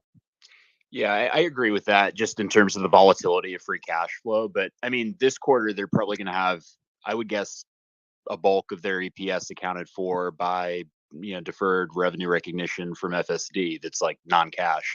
So I think we agree, generally speaking. I disagree with that. I think the recognition of FSD revenue, deferred FSD revenue, is going to be minimal this quarter, and I think there's going to be some restructuring charges that might pull it down a little bit, but free cash flow will probably be negative this quarter, which we talked about before. And I sent an article to my value patrons on my earnings analysis. But unless you believe there's going to be a massive dip in gross margin, I don't really expect negative GAAP earnings. Yeah, I don't think I do either, but I do think they're likely to recognize a good bit of that FSD deferred revenue. They dropped beta from the name, I think, like 5 days before the quarter closed. I mean, that was kind of. I just don't think there's much deferred revenue that's associated with a V12 release to most people in US, which arguably it's not Robo Taxiable, and they've been historically very conservative, recognizing this deferred revenue. So I would expect maybe $100 million of release, but I don't expect it to be material at all. I'll make that. I know you do the coffee bets. I'll make it a coffee bet. They recognize more than 100 million of it. No, you said most of their earnings, which would be more than $500 million. So I'm not going to make that bet. Okay, fine. Unless you want to bet $500 million, I'll bet you $500 million. No, that's okay. I mean, I don't. Okay. I don't. You have a better sense of all the detailed numbers than I do, so that's fine. Yaman, can I ask you something? Yeah. What do you think we need to hear on the earnings coming up to have a positive print afterwards? You mean like the day after? I mean, the daily stock price volatility is definitely not my area of expertise, and you can. There's so many different things can impact daily stock price action. But let's say, for example, what would improve investor sentiment on the earnings? I think it would be something like gross margin coming in higher than expected or not as bad as expected could be very positive. Energy. Some commentary on energy, I think, would be positive, but maybe Greg has some thoughts. Greg? What was your question, Yaman? I'm sorry. Magic, can you ask a question to Greg? Yeah, Greg, I just was thinking, because I think a lot of things coming up on the earnings is expected, like delivery is probably going to be soft and forward guidance may not be good even if they give it. So I'm wondering what investors need to see to have a positive print the next couple of days to keep the stock price kind of, afloat, if not a little bit higher. Yeah, I mean, I don't know too much about the daily swings of the stock price. I really don't think the numbers for this quarter mean anything. It's all going to be Elon's attitude. If he's in there in demon mode saying, hey, guys, I effed up, I wasn't focused enough. I'm here. I'm taking charge of sales. I'm doing this. I'm doing that. We're getting our data set up and running. We're focused on an FSD. We're rolling out new versions. That's the stuff. We already know this quarter's a disaster. The one thing that people are not really understanding about the macro is I just looked at the 2-year treasury. Okay, the 2-year treasury started about 4.3. It's at 4.98. So think of it this way. Tesla has $30 billion in cash roughly. If they want to invest that money, their interest rate went from 4.3 to 4.98, which they could get a higher rate of return. But the reverse is true for all the automakers. They have hundreds of billions of dollars in debt financing. So as these rates creep up, Tesla gets a higher return on their cash, and their cost of capital goes up by a lot. These automakers are not going to tell you that there's a crisis until after it's already happened. And I think we're right at the point where something's about to break. You hear these stories about all these inventories on dealer lots. Do you realize that the interest rates have gone up 15% this year on top of that inventory? So there's a lot of capital market stress out there. And one thing you know about the banks, when things get tough, they run away. So it's going to get harder to finance. So this all plays into Tesla's favor. They have the cash. They have the ability to do new captive financing. And all the automakers that have the captive financing on the books, it's going to come under a lot of stress. So I'm looking at this. Greg, this is the kind of insights that this space needs. We need unique insight that no one's talking about. And you're spot on. High interest rates actually benefit Tesla because of the large cash balance. And Tesla is rolling its T-bill, treasury bill investments. So about half the cash is invested in treasury bills, and Tesla benefits from interest income. And you can see this in the income statement for Tesla. Whereas others, the way they finance their low lease payments, low financing, 0% financing, 1% financing, is by borrowing tens of billions of dollars from Wall Street. Okay. And they keep rolling that debt as they finance these low monthly payments. That's the only way they can do it, to juice their near-term sales. Basically, what a lot of people on Twitter are asking Tesla to do is what legacy automakers do. And right now, they're in a pickle. They're cornered with these high interest rates. And Greg is correct. They're going to start seeing the pain in their cash flow statements, income statements, and everything. So, Greg, I'll give you one more kind of closing thoughts on that, and then we're going to go to Grant. Yeah, so there's a secondary component behind all this. Not only are interest rates going up, but the spreads are at an all-time low. One of these indexes I track, it's called the ICE B of A Corporate Index Option Adjusted Spread. All that tells you is what's the spread on a corporate bond versus a treasury, okay? It's at an all-time low. So when rates go up, that puts pressure on the automakers. And also, if anything goes wrong with the economy, those spreads are going to blow out. And when that happens, they're going to get the double dip of the interest rates going up and the spreads going up. So just keep a close eye on the credit spreads. If you start to hear that credit spreads are starting to blow out and they go back to normal levels, that's going to put extreme pressure on Ford and GM because they're always out there in the debt markets issuing debt. Exactly. Greg, this is what I need from you. This is exactly what I need from you. This is the kind of stuff that most people don't know about, and it's their expertise area. Why are you coming up here every now and then and complain about Elon this, Elon that? We're speculating with all this like emotional nonsense when you can be providing this kind of value to the space. Okay, I'll turn over a new leaf. But again, now that Elon's focused, I'm happy again. Okay, that's all. But we're good. We'll focus on my expertise. Thank you. All right, Grant. Yeah, I was going to go back to the question of what might cause the stock to run up after the earnings call next week. I think there are two things in my mind. One would be if Elon was willing to provide some sort of visibility into a production timeline for a compact car. If he was able to say, we're doing the Robo Taxi unveil on 8/8, but concurrently with that, it's all a part of this next gen platform, and we think we can start production of a compact in 2025, 6, whatever it is. I think that would probably be helpful. And then the other is stats on actual FSD usage. I mean, I do expect that he's going to spend a lot of time talking about V12 because I think that's one of the brighter spots for the company right now. If I have no idea what these numbers are, but if you could say something like coming into 2024, we had 200,000 active paying subscribers for FSD. Exiting Q1, we had 400,000. Like that could also make a pretty big difference because people would be able to assign a value to the improvement in that technology. And I think either of those could theoretically help bring the narrative away from what are probably some pretty rough numbers, like everyone agrees. Temp agrees with you. Temp, you want to add to that at all, or do you want to? No, I agree. Generally speaking. Well, the thing is, like, I don't think Elon is going to. First of all, before that, so on YouTube Live, I need a couple of moderators to monitor any questions that are being asked. There's one person that's might be spreading FUD, so like I need a couple of moderators in YouTube Live to kind of take care of that. And if there's a question, please come up and request to speak if I haven't seen it. I probably I'm not in a position right now to kind of monitor YouTube Live commentary. And then secondly, I don't think Elon's going to come out and say we're also doing compacts. There's a reason why they haven't responded to it for now, and apparently Hans Nelson had a good explanation for it, and I will tell you in 5 seconds. Yeah, I mean, we're losing you a little bit. Yeah, can you hear me? Now it's good.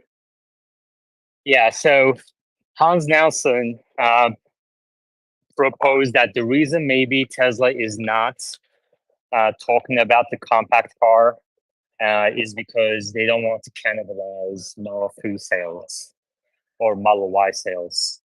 And that makes a lot of sense to me. And the fact that Franz came out and said, you know, don't believe everything you read is all you need to know that this compact car is not canceled. Okay. It may be in the back burner. Maybe they're just publicly saying that because they don't want to cannibalize his Model Y sales. Then that makes a lot of sense. So if that's the reason, then he's not going to come out on his earnings call and say, yeah, we're coming up with the compact. That makes no sense. Grant. Yeah, I hear you. I do think that he's going to field a lot of questions about the compact because I do think that it's very much in focus for a lot of investors. It'll be interesting to see how he plays around that because I think it's going to be difficult to just avoid that topic on this call. And I hear you on, that concern, but wouldn't it still be a pretty long time away? I mean, I don't actually have a feel for it, but do you have a sense of what the soonest they could actually roll those off the line would be at this point? I guess we just don't know. I mean, he said a couple of quarters ago, second half of 2025, right? Yeah. Okay. Just seems like, I mean, I hear the concern, but I also think that that's a really important one for the stock price. I do think that if he says no plans on the horizon, the stock will probably trade down. I think that that's going to be one of the bigger topics that will drive the stock price coming out of the earnings call in my mind. Yeah. I mean, yeah, I mean, there's macro concerns too. It's just that's again like it's hard to isolate what really is driving the stock price on a given day or week or month. But if I had to kind of guess right now, it's more the higher interest rates, increasing discount rates on future cash flows than anything else. Greg, Temp, and now Robert. In the past, Omar made a very good point that when they roll out FSD in a Robo Taxi form, they're going to have to get approval city by city. But China could approve the whole thing in one stroke of the pen. And Elon, I don't know if you saw, Elon just responded to somebody on Twitter saying, hopefully on X, hopefully you'll be able to do that soon. A guy from China had a question about FSD in China. And then Elon said, hopefully soon. And they're doing this event on the Year of the Dragon date. So, I mean, I kind of think that this is going to be a China thing at first. And that's what I'm hoping. And, everybody's looking for this $25,000 car. If the Model Y from Elon's post is $29,000, if they get the 4680s up and running and knock another 5,000 off, you got your $25,000 car in the Model Y. I mean, how much lower price do people need? Yeah, exactly. All right, Temp. A lot to comment on. So I think there's zero chance that Elon is going to say he messed up and now he's, all focused on sales. So just a messed up part. I think that's not going to happen. Omar commented before about he's kind of befuddled about the price changes. I think that Tesla just does it differently. They got tons of data coming in, and I don't see it as any kind of negative where they're raising and lowering prices. They're just trying to match demand very closely, and I think they're doing the right thing there. Every time they change the price, it gets press. Tesla in the press is, they're better at that than anyone. Yeah, I think just to kind of comment one more time on price changes, like Omar did say that he was befuddled, but we talked about this here before. And I specifically said, I think Tesla's banking on seasonality to kind of kick in and boost demand in March, April. But I think they're going to be disappointed because I think the primary driver is the high interest rates. And Toyota hybrid sales are increasing. I think people are kind of choosing hybrids over full EVs right now because they just can't kind of get over that psychological, where am I going to charge it? And hybrid is the solution in their mind to the psychological range anxiety for now. But it's not going to play out as Toyota hopes in the future, especially in the Robo Taxis future. All right, we have quite a few people now, so we're going to go. Let's go to Robert. I want to say hi real quick. Robert Scoble, how are you? I'm doing great. I just had breakfast with the guy who built the computer vision system for the first autonomous vehicle at Stanford University, which became the Waymo company. And he was laying out to me, as a car starts self-driving, if it starts doing more and more of the driving effort that the passenger or driver is experiencing, that you can completely change the experience of being in the vehicle, first of all. But what does that mean? Well, it means you're going to be watching a Netflix video all of a sudden, or a movie, right?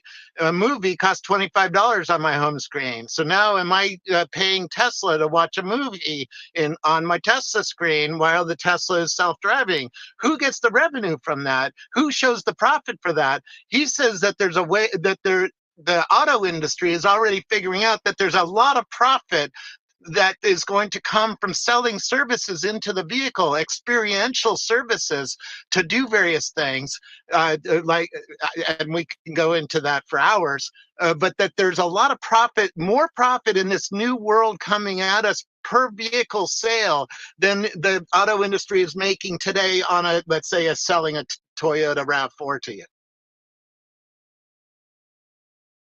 West 6. Likewise. Yeah, go ahead. Yeah, I just want to address the previous speaker, prior to Robert, about pricing strategy. I don't really see it the same way. I agree that Tesla has great data, and one of their advantages, unlike the other companies, is that they can move the price up and down rapidly across the country, kind of just by hitting a button. But I think I'm a Tesla bull. I'm a fan, but just being honest, I think where they've really fallen down in their current strategy, or part of it, is they're not communicating to people that these prices have changed. So we can change them on the website, or maybe they are, and I just don't know it, of course. But you can change the prices on the website all you like. But the critical piece is to be able to communicate those changes to the people that are in the market for a new car at this moment. And I don't know that, based on the declining sales year over year, I'm not seeing evidence that the pricing strategy is working effectively. And my guess is that continuously changing the price really isn't the right maneuver at this point. And it's really, I can go into more detail what I think the sales strategy should be, but it's really, as it relates to pricing, it's communicating with the people that are active in the market. Shay. Yeah, sticking with the pricing theme a little bit, I'm wondering, and again, this is not from the Tesla perspective, but it's from the existing fleet perspective. Well, the effect that happens when the price of a new car goes down is that the entire fleet is now, devalued, and that's the case in, any technological product. Um, my I'm wondering if this sort of additional volatility is also what contributed to the Hertz situation. Of course, they botched up royally. It was nothing in any way EV's fault that they're in this pickle right now. But there was also this the hit on their financial statement. And since Greg was talking about all this sort of financial, uh, really cool nerd out stuff, I was wondering if that, somehow depresses new sales, in case like that, since the overall existing fleet is now kind of lost a little bit of value as well. Am I making sense, or does that, fit in this discussion? Hold on, I'm dealing with some false narrative on YouTube Live real quick. So we need people to understand this, and I need people to kind of be able to respond to this nonsense without the financial experts. Okay, so we're gonna go through this. So Paul Matthews in YouTube Live says it is not true that Tesla doesn't have any debt, and he says Tesla has $9.5 billion of debt. This is false. He also says as a source some website. Okay. So anybody in here can go to Tesla Investor Relations, pull up the Form 10K. As of December 31, which is the latest available data that we have, Tesla has $5 billion of debt, but this is non-recourse debt, meaning it's backed by assets and auto loans specifically. So these are backed by autos. It's an asset-backed $5 billion debt. Half of it is current, meaning has a duration, has an expiration of less than 1 year, and half of it is long-term, meaning more than 1 year. Okay, but the recourse debt is zero, and that's what really matters for our purposes here. Okay, so this is very different balance sheet than legacy automakers. So I really need people to kind of watch out for FUD, nonsense in the replies, and correct. And if there's a bad actor, let me know, and I'll take care of it. Okay. Penny, welcome. How are you?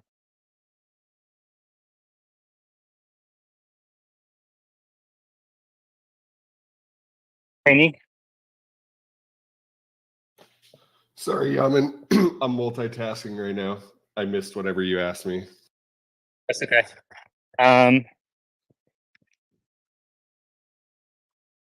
Who was next? Grant? Yeah, so I'm a Tesla bear, as you know, Yaman, and I agree with what you're saying. I mean, there's no real debt on the balance sheet, so that's totally fair.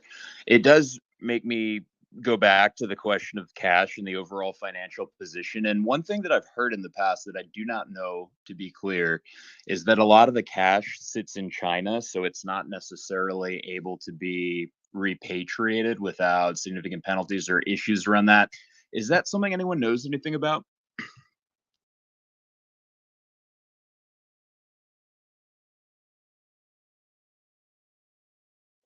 Sorry, 1 second.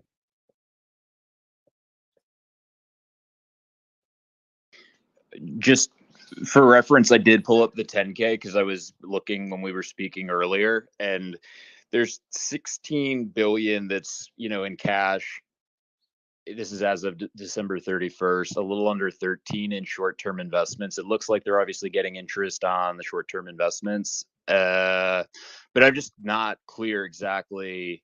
I've seen other bears point out that the interest yield has actually been relatively low historically, which some people have expressed as a function of different requirements with their Chinese banks. Just don't know if I'm. Sorry, what's the exact question? To what extent does Tesla's cash in China? To what extent is it just not usable, not able to be brought into the U.S. for different reasons? Like, is that a concern that you have at all, or something you know anything about? I mean, that's the kind of stuff that I would hear about Apple too. If you remember a decade ago, when Carl Icahn was asking Apple to do buybacks, some people raised that concern as well, and just obviously hasn't been an issue for Apple and hasn't been an issue for Tesla at this time. But yeah, I think there's some capital controls, obviously. I'm not sure how much of it sits in China versus US. I don't know the answer to that question. But and the historical interest yield that you talked about, that was more of a concern a couple of years ago, right? Not lately, because Tesla is actually making quite a bit of money in interest income. And my understanding is that it's about half the cash is invested in treasury bills. So that's my general rule of thumb understanding. But if anybody has, opposite view, please request to speak. Greg?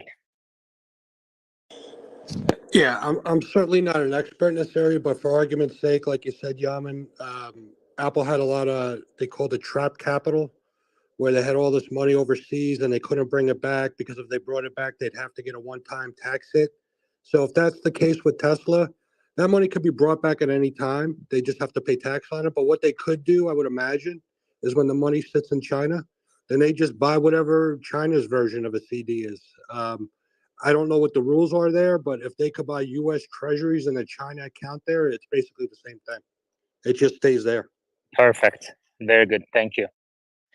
You are killing it today. Ryan, how are you? I'm doing well. How are you? I'm good. What's new with you these days? Are you busy right now? Not too busy at the moment, just having some lunch. Not the conversation that this group necessarily wants to hear about, but I did get a chance to see and sit in the Rivian R2 and the R3X this morning. So that's fine. Tell us about it. But before we switch to Rivian, just let's hear what West 6 has to say, because he requested to speak maybe about the topic we were just talking about. West 6? Actually, no, Yaman, I glitched out. I couldn't hear you guys, and I wasn't sure if it was just me or anybody else, so I hopped out just to okay. Okay, Ryan, go ahead. Tell us about the R2.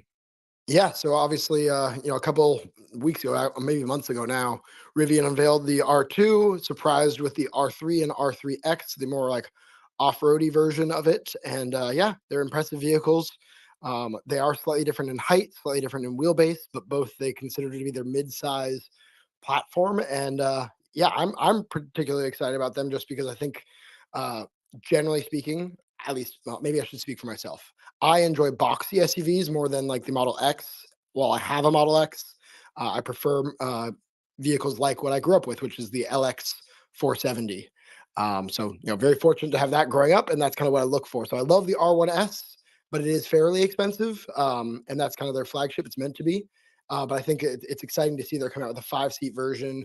The seats still fold flat. In fact, even the front fold flat. These are still some of their earliest prototypes, so they're not really letting people in them as much.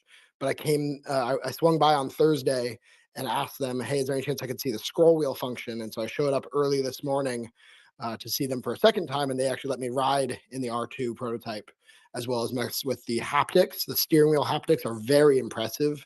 It's kind of what you always imagine, like software limited scroll wheels could do, is that they can like stop scrolling and resist scrolling depending on what you're interacting with. If you're already at max volume, they stop scrolling and they vibrate. And these products are really impressive, especially for the price points that they want to make them for. I'm a little bit worried, honestly, like the R3X, just it's such a nice interior. It feels like at least the material choices are more considered than, I'd put it even up there with their current R1 series. So yeah, just some really impressive vehicles if they can deliver at those price points. Both the R2 and the R3X that I saw, I'm just very, very impressed with. Okay, any question for Ryan? Please request to speak. Ryan, how many people at this event? Yeah, so today's event specifically, this early morning kind of thing was put on by the owners clubs, by the Bay Area Rivian Owners Club and the Northern California Owners Club, and there was probably, I want to say 100 people there. It was, started at 8 a.m., went till 10 a.m. Yasim, I forget how to pronounce his last name, but he's the head of software for the company. And so, yeah, there was a good number of people there. I did a live stream of kind of the Q&A that he did for 30 minutes. And we had around 1,000 people watching live by the end of it. So yeah, it was, well attended for its size and outward communication about it. You're supposed Okay, let to me be ask you this. an owner. So hundreds of people, about 1,000 people watching live. So I actually joined the Rivian space a couple of weeks ago, and it kind of went as good as you might have expect. And but one thing I took away from is they're not even concerned about the bankruptcy risk. Like they're just not. It's not even on the radar. Okay, despite the fact that the stock is down 95%. So at this event, I know there's a lot of excitement around the products. And I agree. I mean, the product looks good, but is there any concern around, like, is there anyone talking about the stock price decline or bankruptcy risk, anything like that? I didn't pick up any whiffs of that at all. I have heard that in passing when talking about Rivian otherwise, but no, not at this event. No one asked a question about solvency or bankruptcy at any time that I heard. Yeah, that's fascinating to me. Michael? Yeah. I mean, I think it's important to consider, who you're in front of. And like, for example, almost all the questions to Yasim were about software. One or two questions were asked about hardware as it related to software.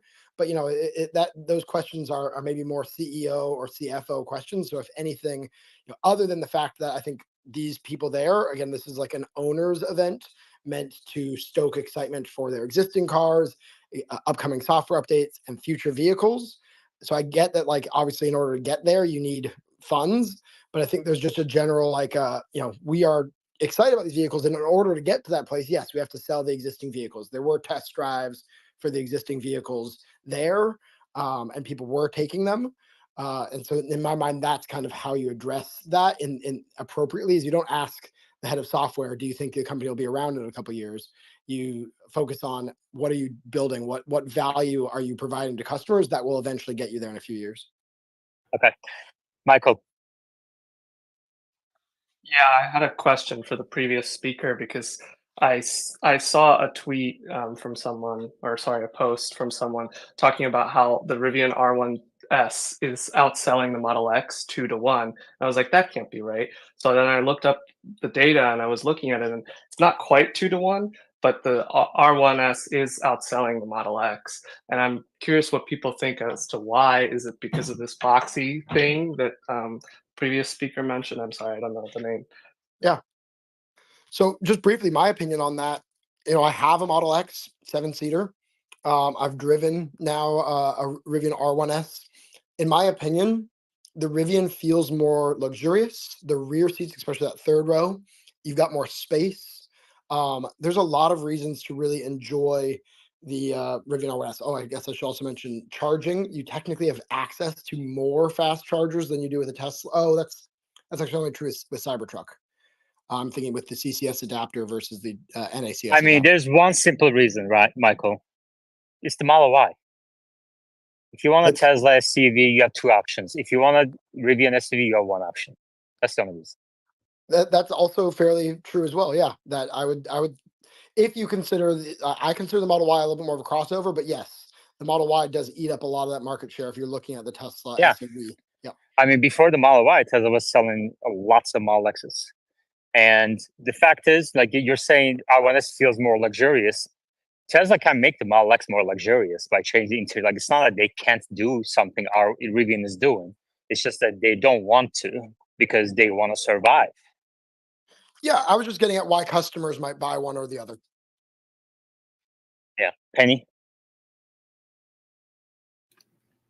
Yeah, I wanted to ask real quick, Ryan, if you know anything about like shared components or manufacturing lines on the new Rivian models. Do they seem to be taking a similar strategy to Tesla in that regard? That is a great question. And I think the answer, unfortunately, is no. And that's actually why I stipulated the different roof height as well as the wheelbase length. It does sound like R2. First of all, it does sound like they're going to try to make R2 in the normal Illinois factory where R1 is currently made. And I basically asked related questions, maybe not as directly as you just put it there, but to basically see if the R3 could be built on the R2 line. And it sounds like they're still trying to figure that out, but my belief would be no, because I believe the battery wheelbase differences will be significant enough. However, I'm not one of the engineers trying to figure that out, but it sounds like at least initially they were designed to be manufactured on different lines. Thanks, Ryan. That's it. Ryan, at the event, did they say anything about when the R2 is going to come to market, when they're going to start selling it? 2026, and they don't have early, middle, or late in 2026 for R2, and they did not have a date for R3. Yeah. Why do you think they announced the R3, Ryan? Because like if you think about Tesla's compact car chatter these days, there's a kind of growing concern that compact car is canceled. And Tesla is not coming out outright denying this rumor. On the other hand, Franz at an event said, "Don't believe everything you read," implying that it is not canceled. And Hans Nelson gave a good explanation, possible explanation, and said, the reason why Tesla is not denying this, because they don't want people waiting for the compact. They want them to buy the Model 3 and Model Y today. They don't want to cannibalize the Model 3 Model Y sales today because the compact car is not going to come to market for another 2-3 years. Whereas Rivian is not only announcing R2, but they're also announcing R3. Why do you think there's a strategy difference here? Yeah, I mean, that's just a phenomenal question. For what it's worth, I studied marketing, so I've been thinking a lot about this.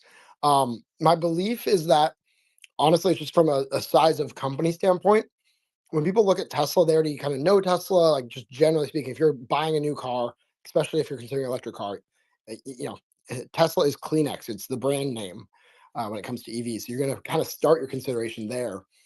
I think, frankly, Rivian's just smaller. And some of that extra fanfare that they got from stoking the fire on R3, it would have just been like a cool event.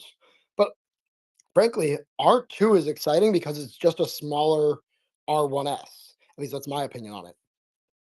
And R3 is really something else, is really showing the vision for the brand and getting you excited for the long term. And so, for example, if you really want an R2, you might not buy an R1S right now. You might wait. But if you just generally are just like a car buyer, you're not sure what you want in the future, R3 is something exciting to look forward to. And you might get an R1T or an R1S while you're waiting for R3. So at the end of the day, I think R3 was effectively a part of the announcement in order to stoke excitement for R1. Okay. And I have an alternative explanation to that. I mean, I accept your explanation. I appreciate you being here. And obviously, you're very well connected in both companies. So it's always nice to have you on the speaker board.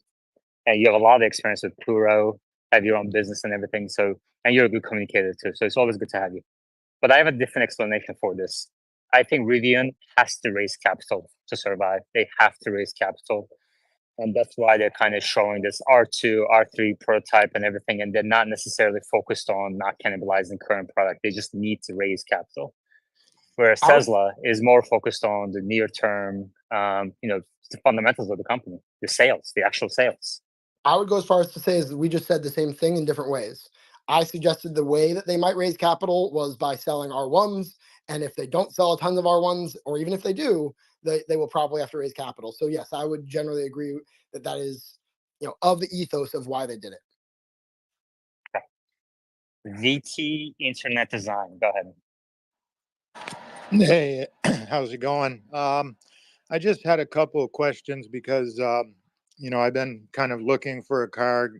They just put a new Tesla dealership up here in Vermont, and I was thinking about going up there and checking it out. But do they have like Tesla financing? Because I was looking on the, website, and it shows all these sites, all these states, except for Vermont. But if you go to like Kia or Ford or something like that, you can usually get a 0% APR loan, which basically allows you to have more purchase power. Yeah, I got your question. Tesla does not offer, at least in the US, does not offer 0%, 1% loans. And the legacy automakers that you mentioned, and really most of the legacy automakers do, they're taking on interest rate risk and increasing their balance sheet risk by doing so. And Tesla just doesn't want to play that game. Tesla wants to keep the balance sheet clean. And Elon answered a Southside analyst question about 7-8 years ago on an earnings call about this, as the Model X sales were ramping, and the resale values have proven to be strong at the time. Analysts asked, why don't you offer, like BMW, Mercedes does, some favorable leasing terms? And Elon said, we're not going to do that. That's how legacy automakers got in trouble, and we're not going to put ourselves in this situation. And there's one underappreciated aspect of doing such rate buy downs, or they're called subvented rates. Okay, it's basically financial engineering. Okay, the one downside that is not appreciated by a lot of people I see is it introduces a disincentive to innovate. Okay, if you quickly innovate in your new car production, that all else equal lowers the resale value of your used cars that are on the road today, which backs the debt that these companies raise to finance such rate buy downs. Okay, so I'm going to say it again. This is very important to understand, and I've been saying this for 2 years, but for whatever reason, it's just not. It's very important that to understand that when you do rate buy downs, whether it's leasing offers or financing offers like 0% financing offers, what you're doing is introducing a disincentive to innovate in your new car production. So if you innovate fast in that situation, people will choose a new car. They choose to pay a few more $1,000s for a new car as opposed to buying a used car. But that's why we're not seeing these legacy automakers able to match Tesla's price cuts, because Tesla does not have that risk on the balance sheet. Whereas Ford, GM, they have that risk on the balance sheet. If they cut prices too much, then the value of the used cars that are on the road today, that's backing the debt on their balance sheet, goes down dramatically. And that would blow up their balance sheet immediately. Like it would be like an overnight blow up. Tesla doesn't want to be in that situation. Michael? That's a great point, Yaman. Very insightful. My question is follow up to that. Tesla recently lowered Model 3 lease prices from $329 a month to $299 a month. Is Michael cutting off for you guys? How do you think they're doing that? Well, so Tesla's leasing. So Michael, you cut off a little bit, but I think your question was Tesla lowered the price from $329 to $299 leasing prices. So Tesla, one fact to appreciate is Tesla's leasing is only 2 to 3% of its deliveries, core deliveries. And you can verify this by going on Tesla Investor Relations, look up the press release for production deliveries. And in the right-hand column, they show what percent of that quarter's deliveries were leased out. It's only 2 to 3% for Tesla. Whereas for BMW, Mercedes, you're looking at 50, 60, 70, 80%. So the risk is not nearly as, they're not even in the same league. Okay. And the answer to your question, how can they reduce it? First of all, EVs are benefiting from the $7,500 tax credit. So if you lease out the car, let's say your Model 3 may have LFP batteries that may not need the battery source requirements for a $7,500 credit. But if you lease it out, you can lower the lease payment and kind of pocket that tax credit as as the company. That's part of it. And obviously, Model 3 production is ramping, so there's going to be better fixed cost allocation.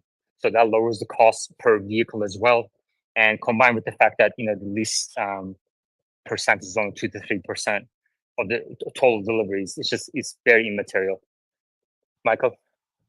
Yeah, so I actually I've been following this a little bit because I'm curious about it. I think the piece around the 7,500 tax credit, they dropped down the price to 329 based on that tax credit. It was some higher number before, I don't remember. And then it went from 329 to 299. Not quite sure how they got that, but the low percentage and it's going lower really confused me because the prices were coming down a lot. So I was looking into it, and I think what might be happening is those are the leasing percentages that they are leasing as a company. If they have leasing partners, maybe they're not reporting because otherwise it doesn't really make sense that lease prices are coming down and the lease percentage is coming down when the lease price is getting more attractive versus buying. So I think there's something more going on there. There might be leasing partners that they're The working with. leasing partners you're talking about is probably in Germany. I mean, I think in Europe, there's some companies that buy the vehicles from Tesla and they lease it out. But for our purposes, doesn't matter. We're still selling the vehicles, right? The leasing, the interest rate risk, the balance sheet risk it remains with the leasing companies. That's not really Tesla's concern. That's fair. Yeah, and then so from a previous space in August 2023, we talked about this. I mean, I've been talking about it for 2 years now, and there's a post at the top of your screens. Okay, it's a 6-minute chat about this topic. It's very important to understand this. It's critical for Tesla investors. Okay, so watch that. It's 6 minutes. Watch it as many times as you need, and Google the specific terms if you need to understand. This is very important. All right. Okay. Let's see. So I think Vermont, that was a long answer to your question, but I think that answers your question. Temp, go ahead. Have you spoken in the space about the ET7, the Neo semi-solid state battery? No, we haven't. Would you like to kind of present? I wish I knew more about it. Basically, is what I'm asking. Got you. I mean, I can look it up live. Yeah, I'm kind of reading through a little bit now. I'm interested in what the price is for that semi-solid state battery. What I've seen so far is range of 700 miles for that new car. And these are both Neo cars? Yes, that's a Neo. Yep. Okay, I mean, Neo is also, I think, in the same boat as Rivian anyway, but it's a $7 billion company. Their stock is down like 95, 99%, whatever it is. And deliveries so 11,000 last month. Yeah, I think they're going down too, which is amazing to me because they were valued. I mean, kind of Rivian was also $150 billion, but yeah, BYD is doing okay, but Neo is not there. So Yeah, I'm they're not more gonna interested survive. I'm more interested in the battery tech itself than Neo as a competitor. You know, if anybody has insight into Temp's question, please request to speak, and I'll DM Jordan to see if he can join us, and maybe Adrian might be able to come up. But let's see.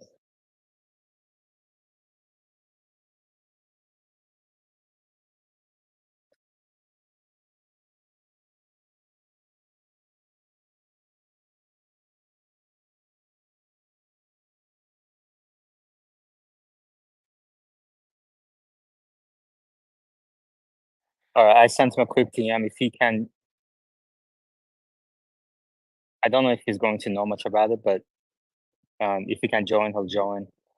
He's been very kind with his time before in situations like this. So if he joins, we'll revisit the topic.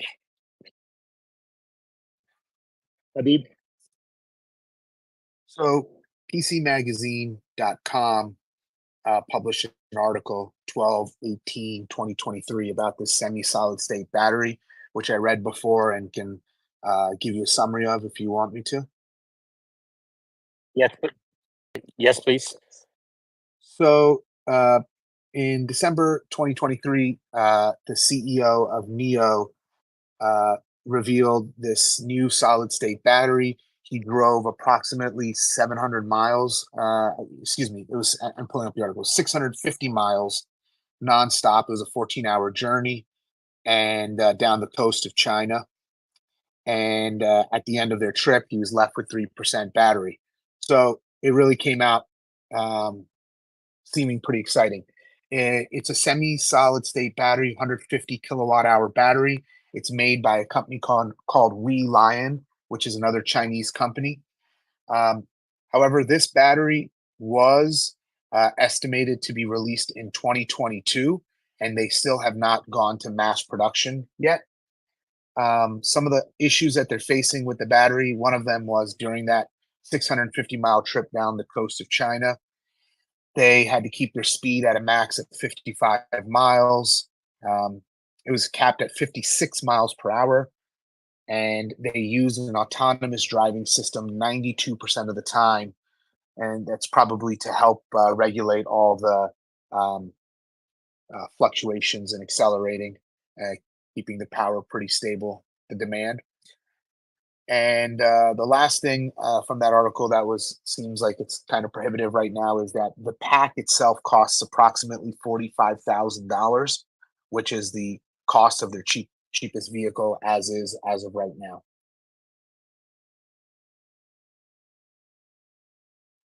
Thank you, Habib. Sam, does that answer your question? Yeah, I just want to say thanks, Habib. We don't know what the selling price is of the car, and from what I see, it's officially going to debut at the Beijing Auto Show on the 25th, in a few days. Yeah. So it sounds like another promise in the future, maybe to raise capital. But the thing is, like, when these companies were raising capital, interest rates were zero. Today, they're much higher. So it's a different capital markets environment. Any other questions, comments? Please request to speak. There's another space in about an hour and a half on Robo Taxis, Robo Taxi Economics, hosted by Adrian. We're going to end this space by then, and maybe earlier if there's no questions or comments. But anything else, Greg, on your radar for Q1 earnings?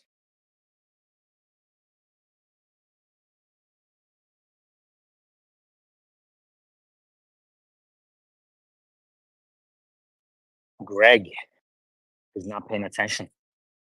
What's going on here? Greg fell asleep with all that lease talk.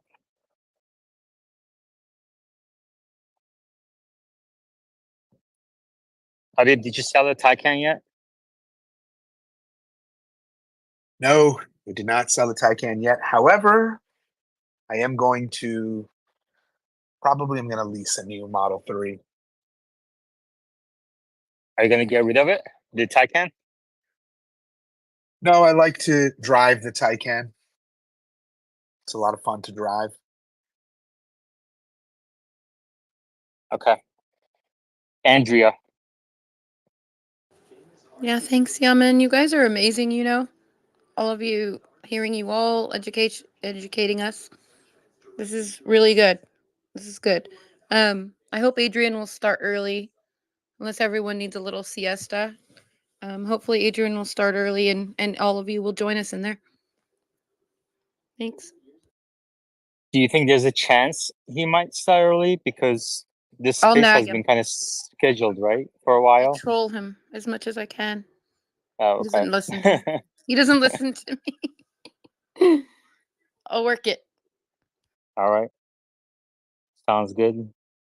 Any other questions, comments? Please I mean, the request to time speak. that it says, you guys know that the time it says should be your time zone, right? It shouldn't be his time zone, which is like 4 hours ahead or something, I think.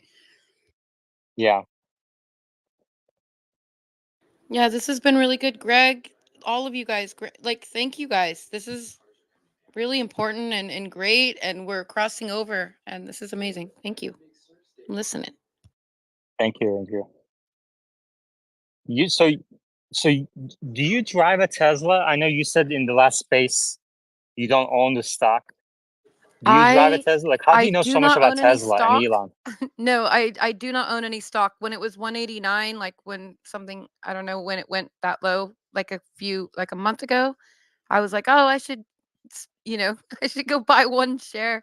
And then this lady said, well, you can buy it in parts if you can't afford the one share. You can buy it like $20, $20, $20. So that, like, I'm glad I have that, but I do not. And I got to see a Model Y for the first time when Barbara came over to my house a few days ago. And I was just in awe. Like, I didn't want her to leave. I was like, I don't even care about that you're here anymore. I'm like, and then she was gonna take me for a ride, but I said no, it's all right, because I had to let her go. But yeah, I saw everything in the Model Y. Like, that thing was that blew my mind. Like, that made my heart melt. And I waved to the cameras. I mean, that thing is like, I couldn't believe it. I have no words right now about it. I mean, it's Yeah. so roomy. You guys don't understand how, like, roomy this thing is. I mean, she showed me the trunk. She showed me the dash. She talked to the glove box to open it. It's amazing. Yeah, it's like Scoble said, you can watch a movie, but you have to tell it, like, I'm not trying. I don't know. Um, I mean, it's amazing. It's so roomy and amazing. And don't believe anybody like Gordon who says they can't stretch their legs. I mean, it's not true. This thing is beautiful. It's Yeah. safe. I mean, it is the best It's selling car safe. in the world. Where are you? So, do you mind sharing in which city you are or what part of the country in general? I've Or, been in Oregon for a few months, but I'm going back to Silicon Valley where I lived for 22 years because my family's all down there. So I've been here for work for a little while, but in Oregon, that's how I got to see Barbara. But I'm going back to Silicon Valley. And every time I make a cry face, that's because Scoble says something like 280 or, it's nothing bad. It's just that I'm going back home actually in a couple days here. So hopefully I can meet John and the crew of TSV and help them, great. because I want Tesla to go to my kids' high school. I want them to have like a Tesla day. Like someone mentioned yesterday, like the kids aren't really mingling anymore. That man Paul, I believe his name was, like the kids aren't, they don't talk about driving. I mean, they all have their own cars their parents bought, whatever. But like there needs to be, my high school had auto shop and all that. So I mean, feel like there should be like a Tesla day, especially in Santa Clara. I mean, come on, man, So hopefully we'll be able to do something like that. But I support them so much. I support them. And it's so beautiful. Actually, you guys, all of the Tesla owners, they're nonprofits. They're not being paid by Elon or Tesla. They do this on their own and they are promoting Tesla. They're showing you how the cars work. And they're bringing people together at fire stations, and it's just really cool. I just plug that for them because they're amazing. They're all over. They're all over. Look at your city and find the Tesla owner community club, and you'll have a little, you'll have a little friendship there. Absolutely. Absolutely. Thank you, Andrea. And we have Jordan in the audience as well. So we just have a quick question for him. Jordan, Tampa, would you like to? Jordan, thanks for coming, by the way. I know you've been so generous with your time every single time. We DM you. Mostly you can join if you can. So, which is great. It's good to have that resource. Can you hear me? Temp, yeah, we can hear you. Temp, would you like to ask Jordan your question? Sure. Hey, Jordan, thanks for joining and answering. I'm just interested to know a little bit more about the Neo semi-solid state battery. Oh, well, let's see here. I have to remember the details of it. I have stuff coming across my plate each day. Um, let's see here. From memory, this is the one that I think is that the one that they're planning 200 megawatt hours within the next few years, or is this one that's already going into a vehicle? Yeah, so it's the vehicle's debuting in a few days at Beijing Auto Show. 150 kilowatts, solid state, and 700-mile range. Okay. Yeah, so you can make solid state batteries now. Um, there's been solid state batteries on the market for like 3 years now. So what it comes down to is how much do those batteries cost for the performance you get out of them, and at what level of scale are they at? Because I think maybe it was Nissan. It was last week, maybe the week before. I think they said they were planning 200 megawatt hours. Well, 200 megawatt hours, let's see, if you have 200 kilowatt hour battery, that's only enough for like 1,000 vehicles. So, how many vehicles are they actually going to be putting these batteries into? Did they give it any idea of the production volume or the cost? Habib just told us that the cost of the battery itself is about $45,000, and no idea on the volume of production. Okay, yeah. You will see solid state batteries in the next few years, as it's kind of like a gimmick. Like, we are using very advanced technology, and you should pay attention to us because we're using this very advanced technology. But really, the batteries, it only really makes a difference when you get to several gigawatt hours of scale and you can get it to below like $100 per kilowatt hour. Otherwise, for some people, that's going to be something that's very appealing to them. Some people want, 5, 6, 700 miles of range, and they're willing to pay for it. Um, but odds are that NIO is going to be losing money on those battery packs. Yeah, thank you. And maybe for kind of the layman's version of what is the difference between uh, semi-solid state battery? What does that mean? Yeah, absolutely. So what they do is, nobody can really get solid state batteries to work well, and that's something that is it CATL or BYD CEO said like a week or two ago. He said, "Yes, genuine solid state batteries, we can't get them to work, and nobody else really has either, and you shouldn't be expect them to be on the market for years." And the reason for that is, with a solid state battery, and I think I mentioned this in the last space as well. If you want to get ions to move through a liquid, it's really easy. They just kind of disperse like ink in water. But if you want to get ions to move through a solid, you're basically trying to get a solid moving through a solid. So it's like pouring sand on top of a brick and having sand come out the other side. Um, so that's just one difficulty posed by solid state. The other one is with a liquid, you kind of saturate everything that the liquid touches. So you get these intimate connections between the liquid and the solid. Whereas if you're using a solid against a solid, imagine how tightly you have to press those things against each other in order to get those ions to flow from one solid into another. And that's why most solid state batteries, they only work if they're under high pressure and temperature. So the way they get around that is they put a little bit of jelly, kind of like a jelly electrolyte or a liquid electrolyte into the battery. So it's not really a genuine solid state battery. They've added liquid as kind of a cheat to make the solid state work. Great explanation. All right. Thank you, Jordan. Appreciate that. No problem. I'm going to get back to gardening. Have a good night. All right. Good luck. Are you coming to the Robo Taxis space later? Oh yeah, I forgot. Yeah, I have that on my calendar, but it wasn't on my mind at the moment. But yeah, I'll be there. I in a can little bit. repost it in the purple pill if you guys want to set a reminder for your phone. I'll do it right now. Cool. I'll see you I guys. just asked Adrian to start early, but I don't know if he's gonna do that. Or he didn't respond yet. So, but I'm gonna post it. Greg. Yeah, whenever NIO makes an announcement, there's always some type of catch, right? If you look at the Model Y, what does it have, like an 80 kilowatt hour battery? So if you doubled that, right, 160 kilowatts, you'd get 600 miles of range, right? So NIO's saying, okay, we're getting 700 miles of range, but they put a 150 kilowatt hour battery in the car. So if you double the size of the battery, it's only a little bit more than what the Model Y would get if you stuck a 2 times battery in that. So I'm not too worried about it. Thank you, Jesse. Hi, is this space more generally about batteries or just anything Tesla related? What's your question?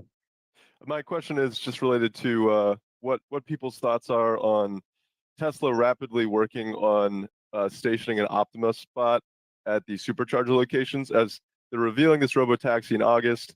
So within the next couple of years, they're going to actually be on the road. They're going to need to autonomously navigate, get plugged in, and get charged. This way, they only have to station one bot at each charger location to plug in the vehicles, and it would be an amazing marketing opportunity. So I'm just curious on people's thoughts about that. My understanding is that Tesla is working on wireless charging. So the robotaxi would go over the wireless charging, and you wouldn't need an Optimus to do it.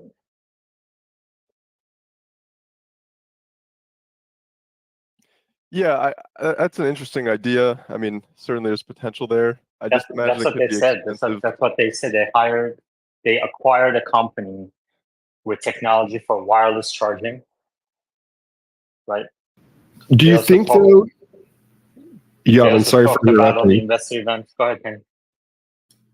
Yeah, my question is, I think you're right for the robo taxis that they'll be printing, but if FSD is enabled on all existing cars, it's going to be hard to retrofit that wireless charger technology. I don't think personally that that Optimus is going to be ready for rapid deployment, or even necessarily that it's the right bot for the job, right? Like you could create a custom plug in a car bot probably for a lot cheaper and easier than an Optimus at this point. So I don't expect anything like that soon. Probably there'll have to be a person doing that kind of work.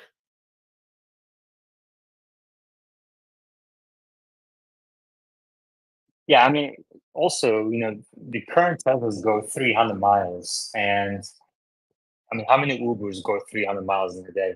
So, Andrea? Yeah, I was just thinking. Yeah, I was thinking about that. How do you guys feel that Nvidia will support Tesla, or if they are or not? Well, how do you think they need NVIDIA for more H100s? What if Nvidia started making batteries here in America, with chips for the operation, or batteries? Yeah, NVIDIA is a supplier to Tesla. Tesla buys training chips from NVIDIA, but Tesla designs its own inference chip on the cars. But Tesla doesn't need support from NVIDIA. Yoda, welcome. Hey, thanks. Yeah. I think charging robotaxis, that's that's a high class problem, because what that means is there's robotaxis on the road, which is great. I think one solution to bridge that gap, in addition to induction charging, et cetera, the bot, et cetera, is to actually just have the rider plug it in, and then you have another robotaxi that's sort of rendezvousing with that rider. So essentially, the rider gets off, plugs it in, and then there's the other robotaxi taking him or her to complete the trip. So that's another way. Yeah, great. Thank you. I pinned at the top of your screens discussing robotaxi business model space that's going to happen in about an hour. So, I'm hoping to keep this until, and then just roll the audience into that space when it's time. But so that's the space at the top of your screen. You can go in and set up a reminder for it. Reggie. Question for the panel here. How many cameras will the Robo Taxi have?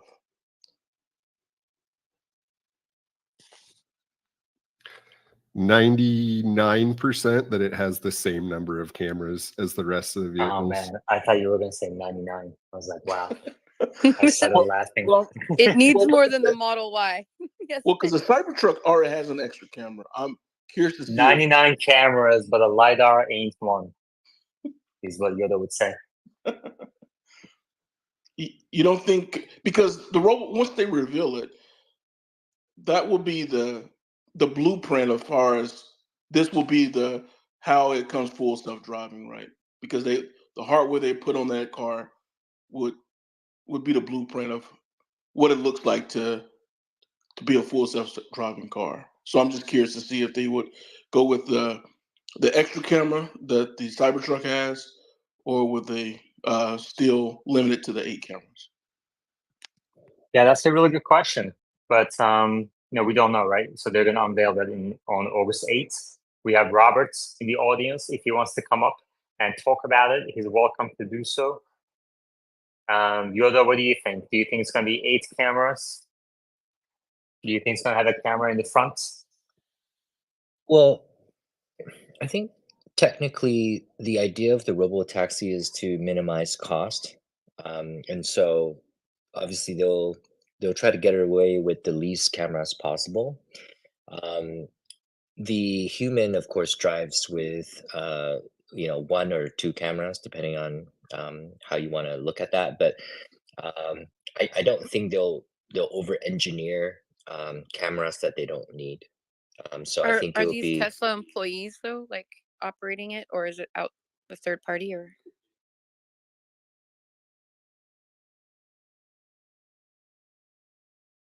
We're Or talking nobody? about how human Global. beings see the world. You have 2 eyes or 1 eye. My friend is blind in 1 eye, so he has 1 eye. That's how we see the world. That's how we drive, with 2 cameras. The question, I just had breakfast with the guy who runs perception systems for autonomous cars. And I talked to him about this. Why do you need more cameras? Is there a dead spot that the camera can't see that you need to see, that the current 8 camera or 9 cameras can't see? That's one way to look at it. And then is there a sensor array that you also want in the car to see things that the cameras can't see, like through a snowstorm, right? And a human has trouble seeing through if you're in a whiteout snowstorm, it's really hard to see a truck like literally 100 feet in front of you, right? Or if you've So ever driven to Oakland in the rain.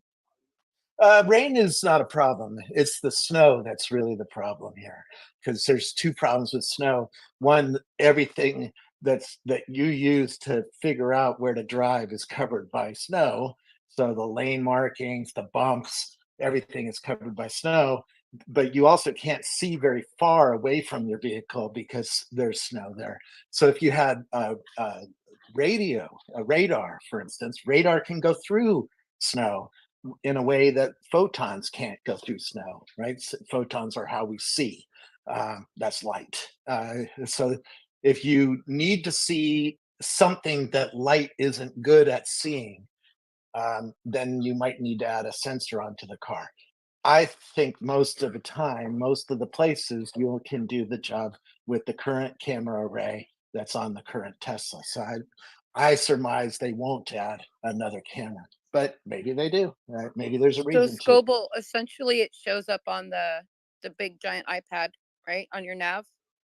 Like whatever it can see. Yeah, but right? what's showing up on the giant iPad is a digital twin of the world that the cameras perceived, that the AI converted to 3D, and is displaying to you on the screen. It's not quite what the cameras are seeing. It's a representation of what the cameras are seeing. Gotcha. Thanks. But the question is, do you need more cameras? My car just drove from Santa Cruz to Los Gatos without my hand on the wheel on a curvy road, so I know the car Highway with its 17. current the car with the current camera number can drive pretty well. So why do we need more? You have to sell me Yeah. why we need more cameras. Yoda and then Omar. Yeah, I think one position actually could be inside the car, where if the assumption is that the passengers are sitting in, there's currently 1 camera. Now in a 2-seater configuration, that should be okay. But if a variant is more of a there's back seats where the passengers are, potentially there's some dead spots because the front seats are blocking. So yeah, potentially there's some sort of interior camera system that allows the passengers to interact with the car. So that could be the additional camera. That's a I great just way wanted to to sell say, me like, on the another camera. Okay. yeah, like the Just primary camera. as a reminder. Sorry, Um, I'm doing it again. yep, that's right. That's right. But you're learning, which is great. So, Andrea, and then we're going to focus on Robo Taxis for the next hour. Robo Taxi is the topic for the next hour. And then after an hour, Adrian's space is set to start. The link is at the top of our screens. We're going to roll the audience into that space when we're done here. So this is a transition to Robo Taxi topics. Andrea, go ahead. All right. So just to end this camera thing, I think the Model Y, because I found the cameras and I was like standing outside when Barbara was leaving, and I was like, oh, there's a little camera, like it's on the door. Like if someone approaches your robo or your car, you don't need like 20 cameras. I mean, if somebody's like coming up to you, and then it has the other one if somebody's coming behind you. So I mean, I think that they have the primary down on that. We can end this camera topic. Thanks, Yaman. And Squibble, thank you. And Yoda. Okay, Omar. What are we talking about? Cameras. No, we ended the camera talk. No. Omar. Omar, the question was, do you think it's going to be 8 cameras on the purposefully Robotaxi 2 and the same locations? Yeah, I do.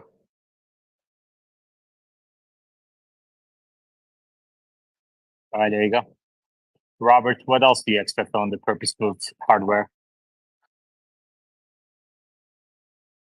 The question is, are they going to stick with the 2D screen in the cabin or go with a new augmented reality windshield? 10 years ago, I went to Moscow, Russia, and met with a company called Weiray, which is making a film for the inside of your windshield. And you shoot 3 lasers into that film, and it makes a hologram, a 3D scene. And then you can put all sorts of fun stuff on the road ahead of you in that kind of thing. You need a really great experience in this vehicle.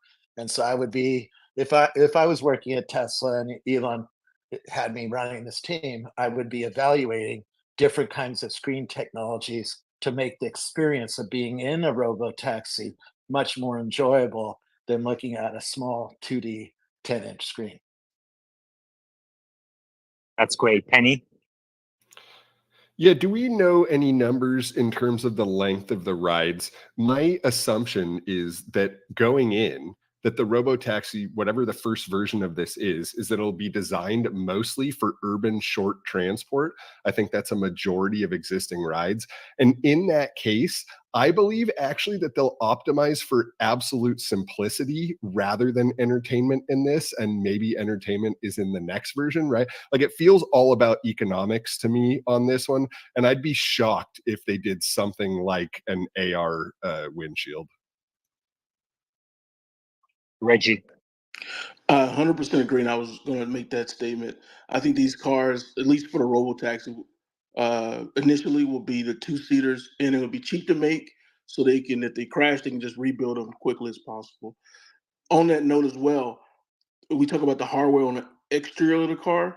I think, what do you guys think about what door handles will they end up going with? Something that's easy to get in and out of as well. Andrea? Yeah, I just wanted to say I agree with Penny on the simplicity. And when you're a passenger in Uber and stuff, or anywhere on an airplane, you have your phone and you can see where you're traveling, just like the Tesla can see where your kid is traveling. And for these short trips, like your kid wants to go to the movies or whatever, you can see Tesla can Tesla. Sorry, Salman, I know. Tesla can see where your kid is. And you can follow on your own phone where you are on the map as it's going. And I do like appreciate what Penny just said about simplicity. And Reggie, thank you as well. Thank you. Yeah, I mean, the robo taxi proposal is an interesting one to think about use cases. Like, here's a use case: taking a car to the airport. That's a place where you call a taxi today or an Uber car to take you to the airport because it costs $30 to park at the airport for a day. And if you're going to Europe for a week, you probably don't want to park a car in the parking lot. You just take an Uber to the airport, have you dropped off. For me, that airport ride is almost an hour and costs about $70 on Uber today. So imagine a world where I would get in a car, a Tesla robo taxi, and take the robo taxi to the airport. I would need enough space for my luggage, and I would need enough charge to go, 60 miles to the airport and get dropped off at the airport. Now, I would assume that to be profitable, it would want to do 3 or 4 of those rides before it has to go charge, so that it has enough revenue potential, before it has to charge. Um, that's one use case. Another use case is a shorter one. You arrive in Las Vegas airport or some airport on vacation. You need a ride to your hotel. I've been all over the world. Sometimes I'm a half an hour from the hotel. Sometimes I'm only 10 minutes from the hotel. Sometimes actually an hour and a half from the hotel because I have to be driven to a far off city or something like that. Well, that all fits into robotaxi. And so you start thinking about what kind of experience do you need in a vehicle that picks you up at the airport, takes you to a hotel, right? And you start thinking through these use cases, all the way to a commuter, right? Who wants to maybe live in Stockton, California, where you can buy a house for $550,000 and have a car drive you to San Francisco, where you can have a really nice, well-paying AI job and back. That would be a place where I would use a robo taxi a lot, particularly if it makes my experience of commuting that distance far Yeah. more interesting, right? Because that's about a 2-hour drive each way. A lot of Right. people do that, right? All right, Yoda, and then Reggie. Yeah, question for Omar. In your Waymo experience, do you interact with it through any voice commands, like play jazz music or anything like that? No, but you can use Google Assistant on your phone to control the music. Yeah, because the way I'm thinking about it is that controlling or making commands through the phone has a latency issues, i.e., you sort of have to maybe open your phone, open the app, and then do something. And I'm trying to think like if you were being driven by a Uber, the most obvious way for you to communicate to the driver is through voice, like you know, like stop here, for example, when you're about to be dropped off. And so I was just wondering if voice will actually be a way to for people to interact with the robotaxi. Yeah, just wanted to get you guys' thoughts.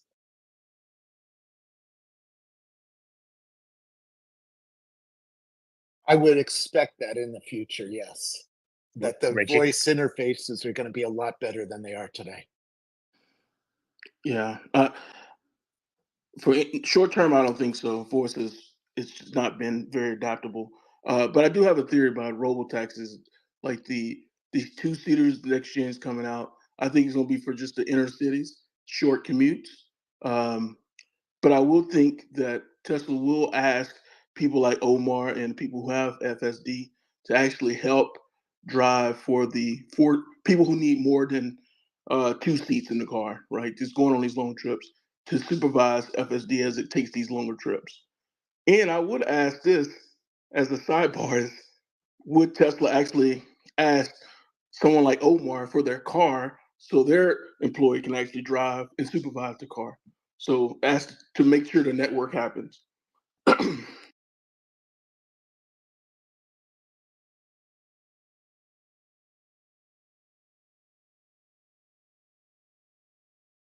Jerry. Jerry, you have to unmute yourself for us to hear you.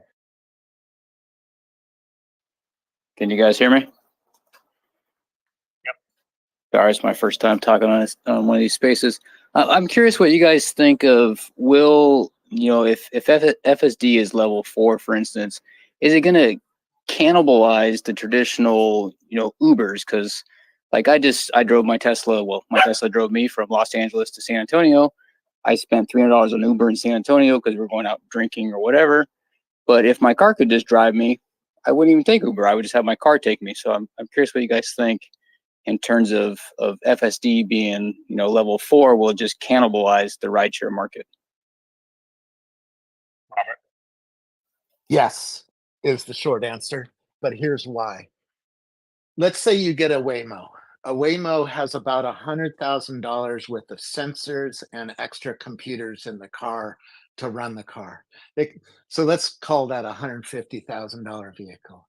That actually comes out to about $5 an hour once you pay for it and pay for the maintenance, pay for the electricity and the operating cost of the vehicle. You add a human to it, and the cost goes up to $20 an hour wholesale. That's the real robo-taxi advantage. It's a real business model killer for Uber and Lyft when we get to real robo-taxi humanless driving, because a car can drive you around for around $5 or less. In the case of a Tesla, it's going to be less. It's going to be closer to $2 an hour wholesale cost. And that's going to underprice Uber by a lot and give Uber a real business model challenge because it has humans. It gets worse from there because with a human in the car, some of my drivers have been stoned. Some of them talk too much. Some of them smell. They don't take showers. There's an inconsistency in the brand. Sometimes people get raped by their drivers. There's an inconsistency, a safety problem that comes with humans in the car that's not there in a robo-taxi. So now you have a consistency problem for Uber and for Lyft. And if you study brands like McDonald's or Starbucks, why are McDonald's and Starbucks big brands? Because they're extraordinarily consistent. You get the same latte in London as you get in Tokyo, as you get at the Starbucks headquarters in Seattle. So there's a consistency thing there that gets people excited about using the brand because they know what to expect when they order a vehicle. This is where I'm trying to get you guys to think about arriving at Las Vegas International Airport on a vacation. Which system do you order? Do you order a Waymo or a Zoox or a GM Cruise or a Tesla or a Toyota something or something else that we don't even know about? And why? And if you choose Tesla, why did you choose Tesla? Because I think there's a lot of reasons to choose Tesla in, let's say, 10 years, because Tesla's going to be more consistent, more ubiquitous, going to be lower cost, going to be safer, going to be better experience in the vehicle. You're going to have I agree with all of that, events. but I was thinking more along the lines like, 50% of my Uber usage is local. Like I'm going out to dinner with my wife. We're gonna have Same some problem with wine. the. Hey, bro. And Andrea, so Andrea, let him talk. Hold on. And so I would say I'm not going to use Uber or Tesla or any of those things as soon as my Tesla can just drive me myself. Like, so where does that rideshare business go when my own car can just be my robo taxi and I don't need Uber? Okay, so it's Friday night. Let's say it's Saturday night, like it is tonight in 10 years. And you have to go into the city center with your buddies to go drinking or go get some tacos or some whatever you want to do in the city center. Do you drive your existing like I have a Model 3 in the garage. I get your argument because I'm using that. My car drove me to Santa Cruz this morning and back. That's a half an hour each way, right? I get that I would use my car most of the time. But if I'm going to city center, let's say Yaman's in town and Omar's in town, do I want to pick them up in my Model 3 or do I want to rent a Cybertruck, a decked out Cybertruck to go pick the three of us up and take us into San Francisco and have a good evening, right? There I might choose to to order a robo taxi kind of vehicle, a vehicle that's not mine, right? Yeah, I mean, okay, fair. Like, yeah, sure. Like, if I'm going down to SoFi Stadium, maybe I don't want to park my car there. Okay, fair. Thanks, guys. Robo taxi is not for everyone or every time, but it is for unusual events a lot of times, like going on vacation to Las Vegas. You don't have a car. You don't have a car in your garage. So there you have to order either a taxi or a Uber or some sort of humanless car, right? A Zoox, a Waymo, a Tesla in the future comes and picks you up at the airport without a human in it. That's pretty attractive because it's going to be cheaper and a better experience and more consistent. Thank you, Robert. Great. Yoda, then Reggie. Yeah, obviously the other obvious use case is if and when you're traveling to a different city, you might be using the robotaxi. The other one that's maybe not obvious right now is that it could replace that second vehicle, or depending on the case, the third vehicle for households. So you no longer need to buy or lease that vehicle for incremental use. You could just hail robotaxi. And then the final use case is if your car is actually out earning money for you, but you change your mind and you had to run out and do something. In that case, you might be hailing a robotaxi.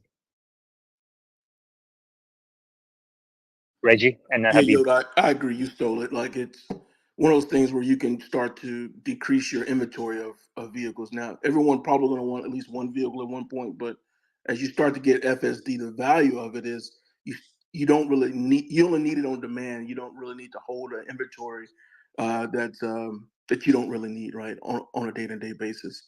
But I would say this about robo-taxis. It'd be interesting to see what corporations does, right? Because my corporation, my company that I work for, they own a travel policy and they tell us what taxi to choose from, right? Is it Lyft? Is it Uber? Or is it a normal taxi? So we just can't go willy-nilly and go get it in any taxi. We have to go through a corporate travel and the policy itself. So I'd be interested to see how that evolves as robotaxi unveils. Habib. Could someone kind of describe what the landscape will look like when the new robo-taxi specific vehicle comes out in regards to who's going to own those vehicles? Is it going to be us, or is it Tesla's going to own and operate them? Omar. You'll be able to buy one, but Tesla will also operate their own fleet too. Okay. Andrea, then Robert. Yeah, Jerry, I just wanted to welcome you in. You said it was your first time, and welcome in. And Scoble knows a lot because he uses FSD every day, and he knows a lot about traveling. And I commend you for. I wrote a book on robotaxi and spatial computing. So yeah, and that was 3 years ago. Yes, he did. He is amazing. I wanted to take a deep breath after that Scobo rant, but anyway, Jerry, I commend you for the ordering. You're gonna go out drinking. I mean, you're saving 20 grand on a DUI, bro. So I mean, one up on you for that. And yeah, listen to Scobo, everyone in this room, and Omar, and thanks, Yaman. All right, Robert. The low cost robo taxi vehicle that I think we all expect to see in August is aimed at the typical commuter situation. The average person drives only about 42 miles in a day. That means they're driving half an hour to work, going to work, and then 5 o'clock in the evening, they're driving half an hour back home. And they're a robo taxi that's low cost and ubiquitous would be very, very popular because it would give back the commute time to the passenger in the vehicle and keep you from buying a vehicle up front, which is a very expensive thing for people to do. My best friend is broke right now. He can't afford to buy a new vehicle, but he could afford to take an Uber to work every day, right? Because he doesn't have to come up with the upfront cost of buying the vehicle and storing it and maintaining it and all that. He pays as he goes. And there's a lot of people that such a robo-taxi commuter car would be very attractive to, because they would be able to pay a fairly low cost, let's call it $20 a day, to take a small vehicle that's aimed at one or two people in the car for a commuter every day. Would be very low cost. And by doing that, you would have inventory that you could use for other things, like taking people to a baseball game or whatnot.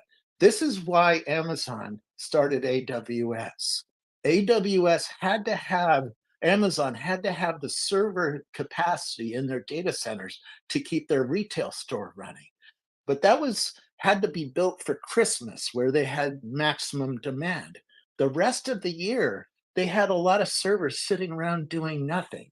And so one of the employees came up with an idea of selling that server time to startups and other things with Amazon Web Services. That's why they started Amazon Web Services. And same thing with an autonomous car network. If you have an autonomous car network designed for commuters, there's a lot of other times where those cars are going to be sitting around doing nothing.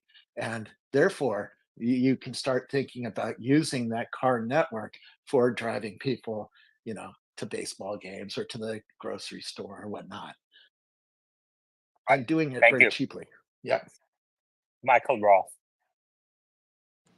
Yeah, hi guys. I was wondering what you all think about the revenue potential for the robo taxi business.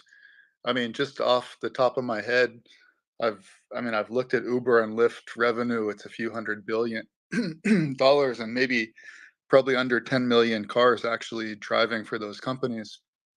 And I know with Tesla, things may play out in a much more complex way, because people may not buy as many cars. People may take more Tesla robo taxis because the prices will be lower. But given all the variables involved, I'm just wondering if anybody's come up with a good way to model that in terms of revenue. Thanks. I think you just did a great job of laying out. Uber has a revenue model and is worldwide in scale and has a number. Let's say Tesla takes half of that business within the first year. That's pretty interesting number. But when you put an autonomous car on the road, it only costs $2 an hour to drive. You put a human in it, you got to go up to about $20 an hour to drive.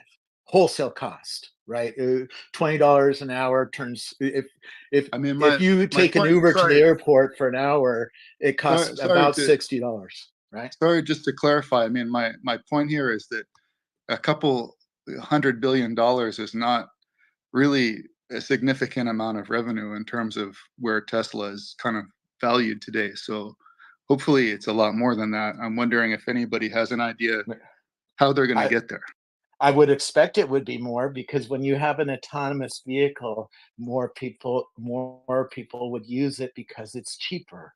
And it doesn't have the problems of having a human in the car. Removing a human from the car makes the vehicle much more valuable to riders, because you can have a secret conversation. If you work at Apple, you can't talk about work in an Uber. That's going to get you fired. But you can talk about work in a Tesla while it's driving you around, right? Why? Because there's no other human there to hear your secrets, right? West 6 and Andrea. I just want to touch on that question. The impact on revenue is one thing. I think the larger impact will be on gross margin and profit, net income as well. And it largely because revenue is going to go down on a per mile basis through Tesla.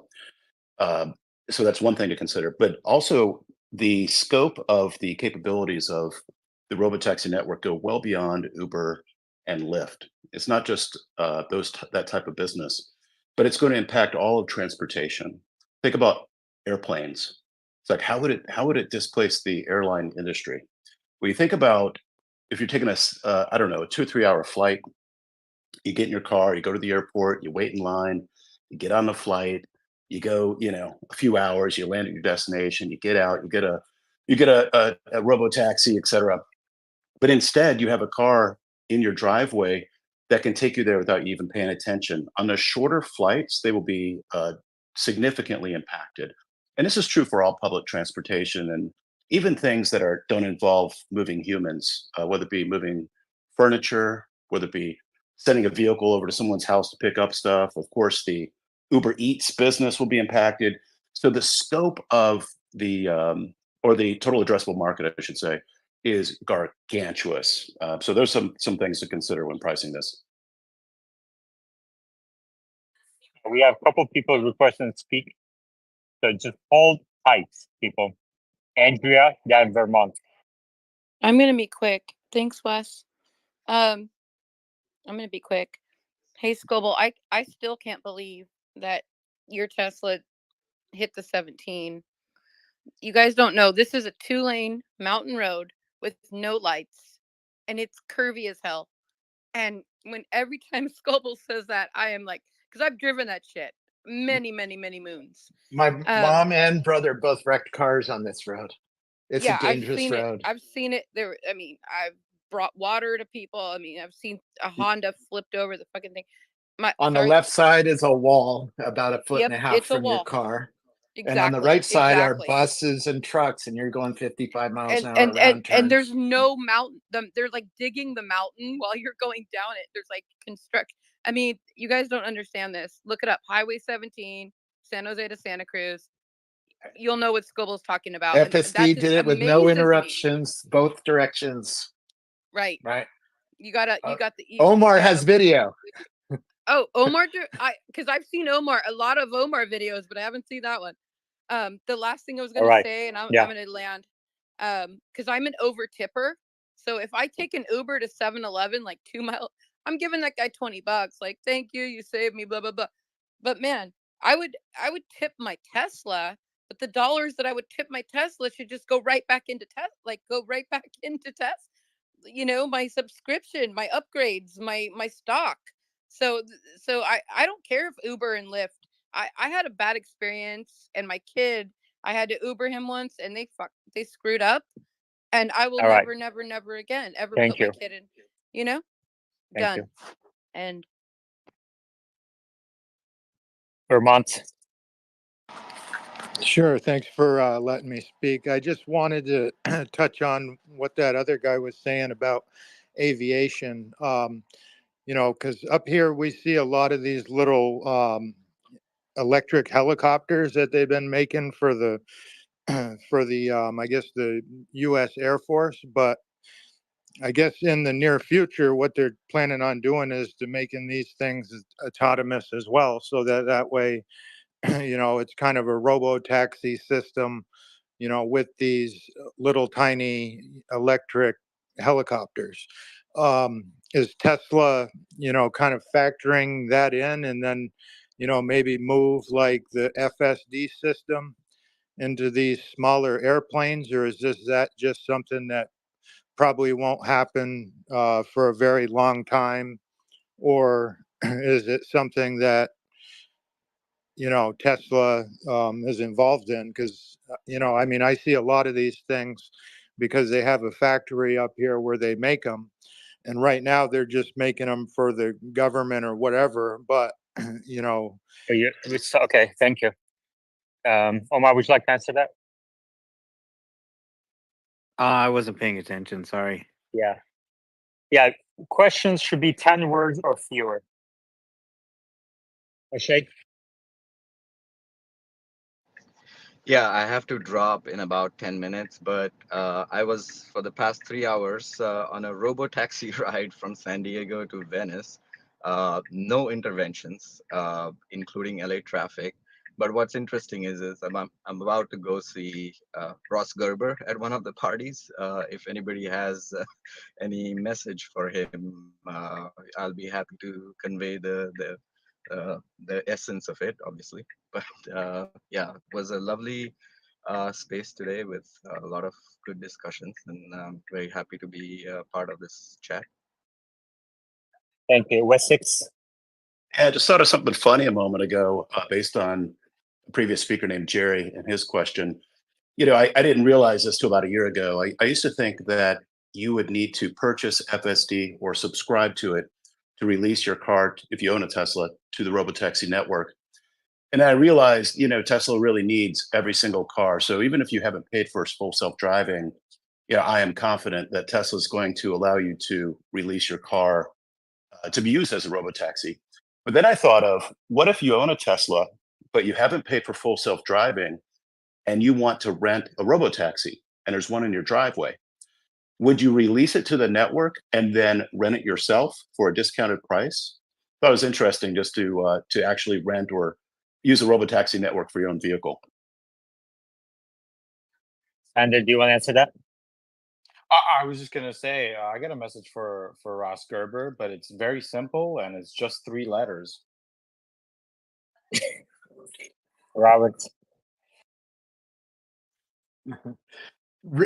Okay, there's several ways to buy FSD today, right? You can pay your $12,000 when you buy your car or whenever and buy it forever. You can pay $100 a month. What you're laying out is that you're buying it per ride, right? So if you just want to take FSD to the airport and not have to pay attention to the road, you can buy it on your own car sitting in your own driveway and pay for it per ride. And that makes total sense to me. If you order a car on your phone and say, I need a ride to the airport, it'll probably say, hey, there's a Tesla sitting in your driveway. FSD's turned on. We'll take you there, right? That makes total sense to me. Yeah, we do have one more question for Ross. Ashay, if you're still listening. Ken says, ask Ross what brand of hair gel he uses. He wants to invest in that company. And then Tesla Yoda asks, who is Ross Gerber? Zach Ken Perry, go ahead.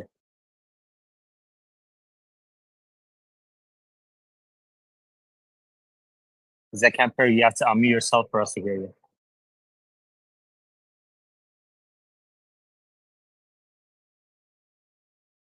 Ashay, go ahead. Ashay? Sorry, I was not able to hear the second question. What's the hair gel company? No, that was the first one. What was the second? Who is Ross Gerber? Oh, first question. It's not hair gel. It's snake oil. So find places where you can get snake oil, and invest. But Ross Gerber is the principal at investment management firm called Gerber Kawasaki. He's had a very interesting commentary on Tesla lately and Elon in general. And he kind of represents the shares that me and other people that use his investment management firm as kind of his representative shares or something like that. Yeah, he's just had a very interesting flip on his Tesla story in general, and I do intend to have discussions with him about why he thinks overall kind of a smart guy, but also has had an interesting maybe political lean away from Tesla. Gotcha. That answer. There you go. Tesla Yoda. I hope that answers the question. Do you think Ross is going to recommend not voting in Elon's new compensation package? I want to know that. He's almost teetering on that, and that's what I. Okay. I mean, I do want to kind of focus on robotaxis because we have a space coming up focused on that topic and this specific transition section into that space. So please raise your hand only on that topic. Okay, we don't want to make the space about one person, that person, and or speculation, etc., or hair gel. Robert? What role does Optimus Robot play in Robotaxi? Would you order a Robotaxi with an Optimus Robot because you need help getting your luggage into the car? I have a bad back, so if I have a 50-pound suitcase to get into the car, I'd love to have a robot arrive with the Robotaxi to help me with my luggage. Do you think that's a place for Optimus? And if so, what else does the Optimus allow to unlock in the robo-taxi network. For instance, I might send my robo-taxi to Home Depot to pick up a screwdriver that I need for a project this afternoon. Would I send my Optimus? Would I have to order a Tesla with an Optimus so that the Optimus could go into the Home Depot and find the screwdriver, pay for the screwdriver, jump back into my Tesla and come home? I'm wondering, what role does Optimus and Robotaxi together play, and how does that affect our belief about what Tesla could be in the future, which is what we're really trying to do as long-term investors. Yeah. Well, let's ask the guy who has Optimus in his profile picture. Alexander. You're no fun, Yaman. I was about to ask some provocative question. I was going to ask if you thought that, and panel thought that politics had an impact on the way people would vote. And if you don't want to answer that, we can just move right along. But that's what I was gonna ask. Yeah, let's just skip that section. We can always visit. The reason I want to kind of keep this going until 6 is because I do want to lead the audience from this space into the other space. So for a smooth transition, we want to keep the next half hour our robo taxis. And we can revisit that question in tomorrow's or Monday's space vendor. Temp button, go ahead. Commenting on what Robert said about Optimus, I don't see it being a part of the game for quite a while. I think what companies are going to do is very similar to what they did during the pandemic, curbside service, and possibly there'll be some kind of boxes in the car, number 1, 2, and 3 for your order. And your McDonald's person comes out, puts the order in the box in the robotaxi, drives to your house. You come out to get that screwdriver or Big Mac.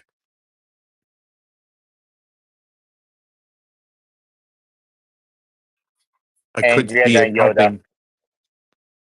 Yeah, so thanks. I want to go back to Scoble's um uniting of Optimus and FSD. But I wanted to tell Ashay, I don't know if he's still here. I DM'd him. If you FSD'd from San Diego to LA, that's 200 miles. And if you need to go talk to some skeptical dude about how it did or did not work, I mean, I would love to hear that conversation. And I hope that he inquires and explains how beautiful and amazing it was, because that's a long way. And let's go back to Scoble addressing the Optimus robot assisting with physical, mechanical, and operations, autonomous operations. Thank you. Yoda. Yeah, thanks. This question's for Omar. Right now, the Model 3 is, I think the lease is $299 a month. And if assuming that the robotaxi is obviously cheaper to produce, lowering the cost, let's just say if that lease becomes $199 on ownership of a robotaxi, then really from there on, is there a difference between if a robotaxi is just whereby the setting is default parking at your place, and whereby by default it's your car, but you can add it to the network to earn some money? Because from $199, and if it earns some money, it's getting very close to the $99 a month subscription fee. So I was just wondering if there's a path whereby the reason why it's sort of robotaxi only is that it's sort of a matter of where it is default residing. Yeah, just want to get your thoughts on that. Before that, just a quick note of thank you to Brad Ferguson for signing up for Patreon. Omar, go ahead. Well, you could essentially pay anything you want for your car, depending on Can how you guys much hear you're Omar? willing to share it out. Yeah, I can hear. All right, I'll be right back. You only have 60 seconds. Omar, continue. No, wait for Yaman Scoble, because he...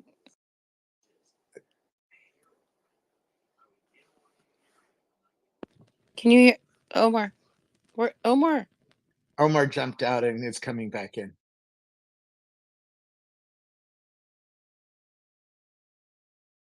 Can we take a deep breath for Scoble right now? The idea that the impulse of robotaxi is, why do you spend so much of your family's resources to keep it not working, sitting in your garage? I think that's the exciting thing, is if I could put my car into the robotaxi network and have it drive my neighbors around while I'm not using it, it's earning me money and defraying the costs of owning the vehicle. Number two, if I can't afford the vehicle in the first place, now all of a sudden I can have a vehicle pick me up at my front door and take me places very, very cheaply and in a very safe and interesting experiential manner. And that opens up a whole new business line for Tesla. And that's it. Tesla owns the vehicle. But yeah, this is why I'm excited by humanless driving. It lets us use a very expensive asset for other things. You know, if you own a car factory, like Elon owns the Fremont car factory, do you ever think Elon ever wants to close that factory for an hour? No, because every hour it kicks out 60 vehicles that are cost $50,000. So you want to keep that factory working 24 hours a day as often as possible, right? And same thing if you have a $50,000 car in your garage. Why is it sitting in your garage doing nothing? My Tesla sitting in my front driveway is costing me about $3 an hour right now, just to sit there doing nothing. Why isn't it going and driving somebody else around and making me some money and defraying the cost? Yes, this is the robotaxi promise. We ought to have two. Then we ought to have two, right? One for us and then one for renting it out and making the quotas. Well, no, one for us that rents out, right? A lot of people will be attracted to that. Some people won't be. Some people want their car to be their car. They don't want to have other people in their car, right? And they'll buy a permanent. Maybe the business model will be different, but a long-term lease. My brother-in-law runs a glass shop. He has a truck that has all his glass on it. He doesn't want to rent that truck out to other people. That's going to be his permanent truck. Now, whether it's a lease or you're paying a finance company for that, or you're paying a robo-taxi company, a long-term lease where it never goes anywhere else, but is serving you 24 hours a day. We could argue about the business model of that, but the impulse of robotaxi is the vehicle does more for you, therefore becomes more valuable to you, therefore defrays the cost of buying this expensive asset that's sitting today in my front yard, right? I feel you, Scoble. I hear that. That's good. That's good. We all need to do this. And what if somebody hits your vehicle? Like, what happens when it's not your fault. It's not their fault. It's not the Tesla's fault. In the current insurance strategy, if somebody else hits your vehicle, they're at fault. Their insurance company pays. Now, a friend of mine had their Tesla destroyed by somebody who did that, but did not have insurance. So now you have to have a separate insurance for if a vehicle gets hit by somebody else who doesn't Like that have non-motorist insurance. bullshit. Yeah. Right. Stuff. So you have to have both kinds of insurance. If you're going to put your car on the road, you should have both insurance, right? Both kinds of insurance. But that would All be right. mixed into the hourly fee or the mile per mile fee that you pay for the robo taxi. So if I'm going to the airport, there's insurance mixed into the fee so that it covers anything that happens inside the vehicle or to the vehicle. Okay, thanks. Quick announcement. YouTube Live is going to end in 1 minute. YouTube Live is going to end in 1 minute. If you're watching on YouTube Live, come over to X. We're going to keep this going for another 25 minutes, and then we're going to roll into Adrian's space, the link to which is at the top of your screens. All right. You have a YouTube, Yaman? That's awesome. Yeah, I do. It's the ValueAnalyst. Oh, The shit. ads revenue from YouTube helps sponsor this space. So it's just a Oh, stream. that's amazing, man. I didn't know that. Cool. Yeah, it's cool. Yeah, I like it. It's live stream at the same time as this X. And the benefit over there's a live chat function. People kind of talk among themselves sometimes. And then also you can rewind, fast forward while this is live, which you can't do on X at this time. But if you're on YouTube Live, that's about to end. Come over to X, and then we're going to roll into Adrian's space in about 25 minutes. All right. I Robert. bet he'll start 10 Yeah. minutes early. Okay. Yeah. Whenever he starts, we'll roll over.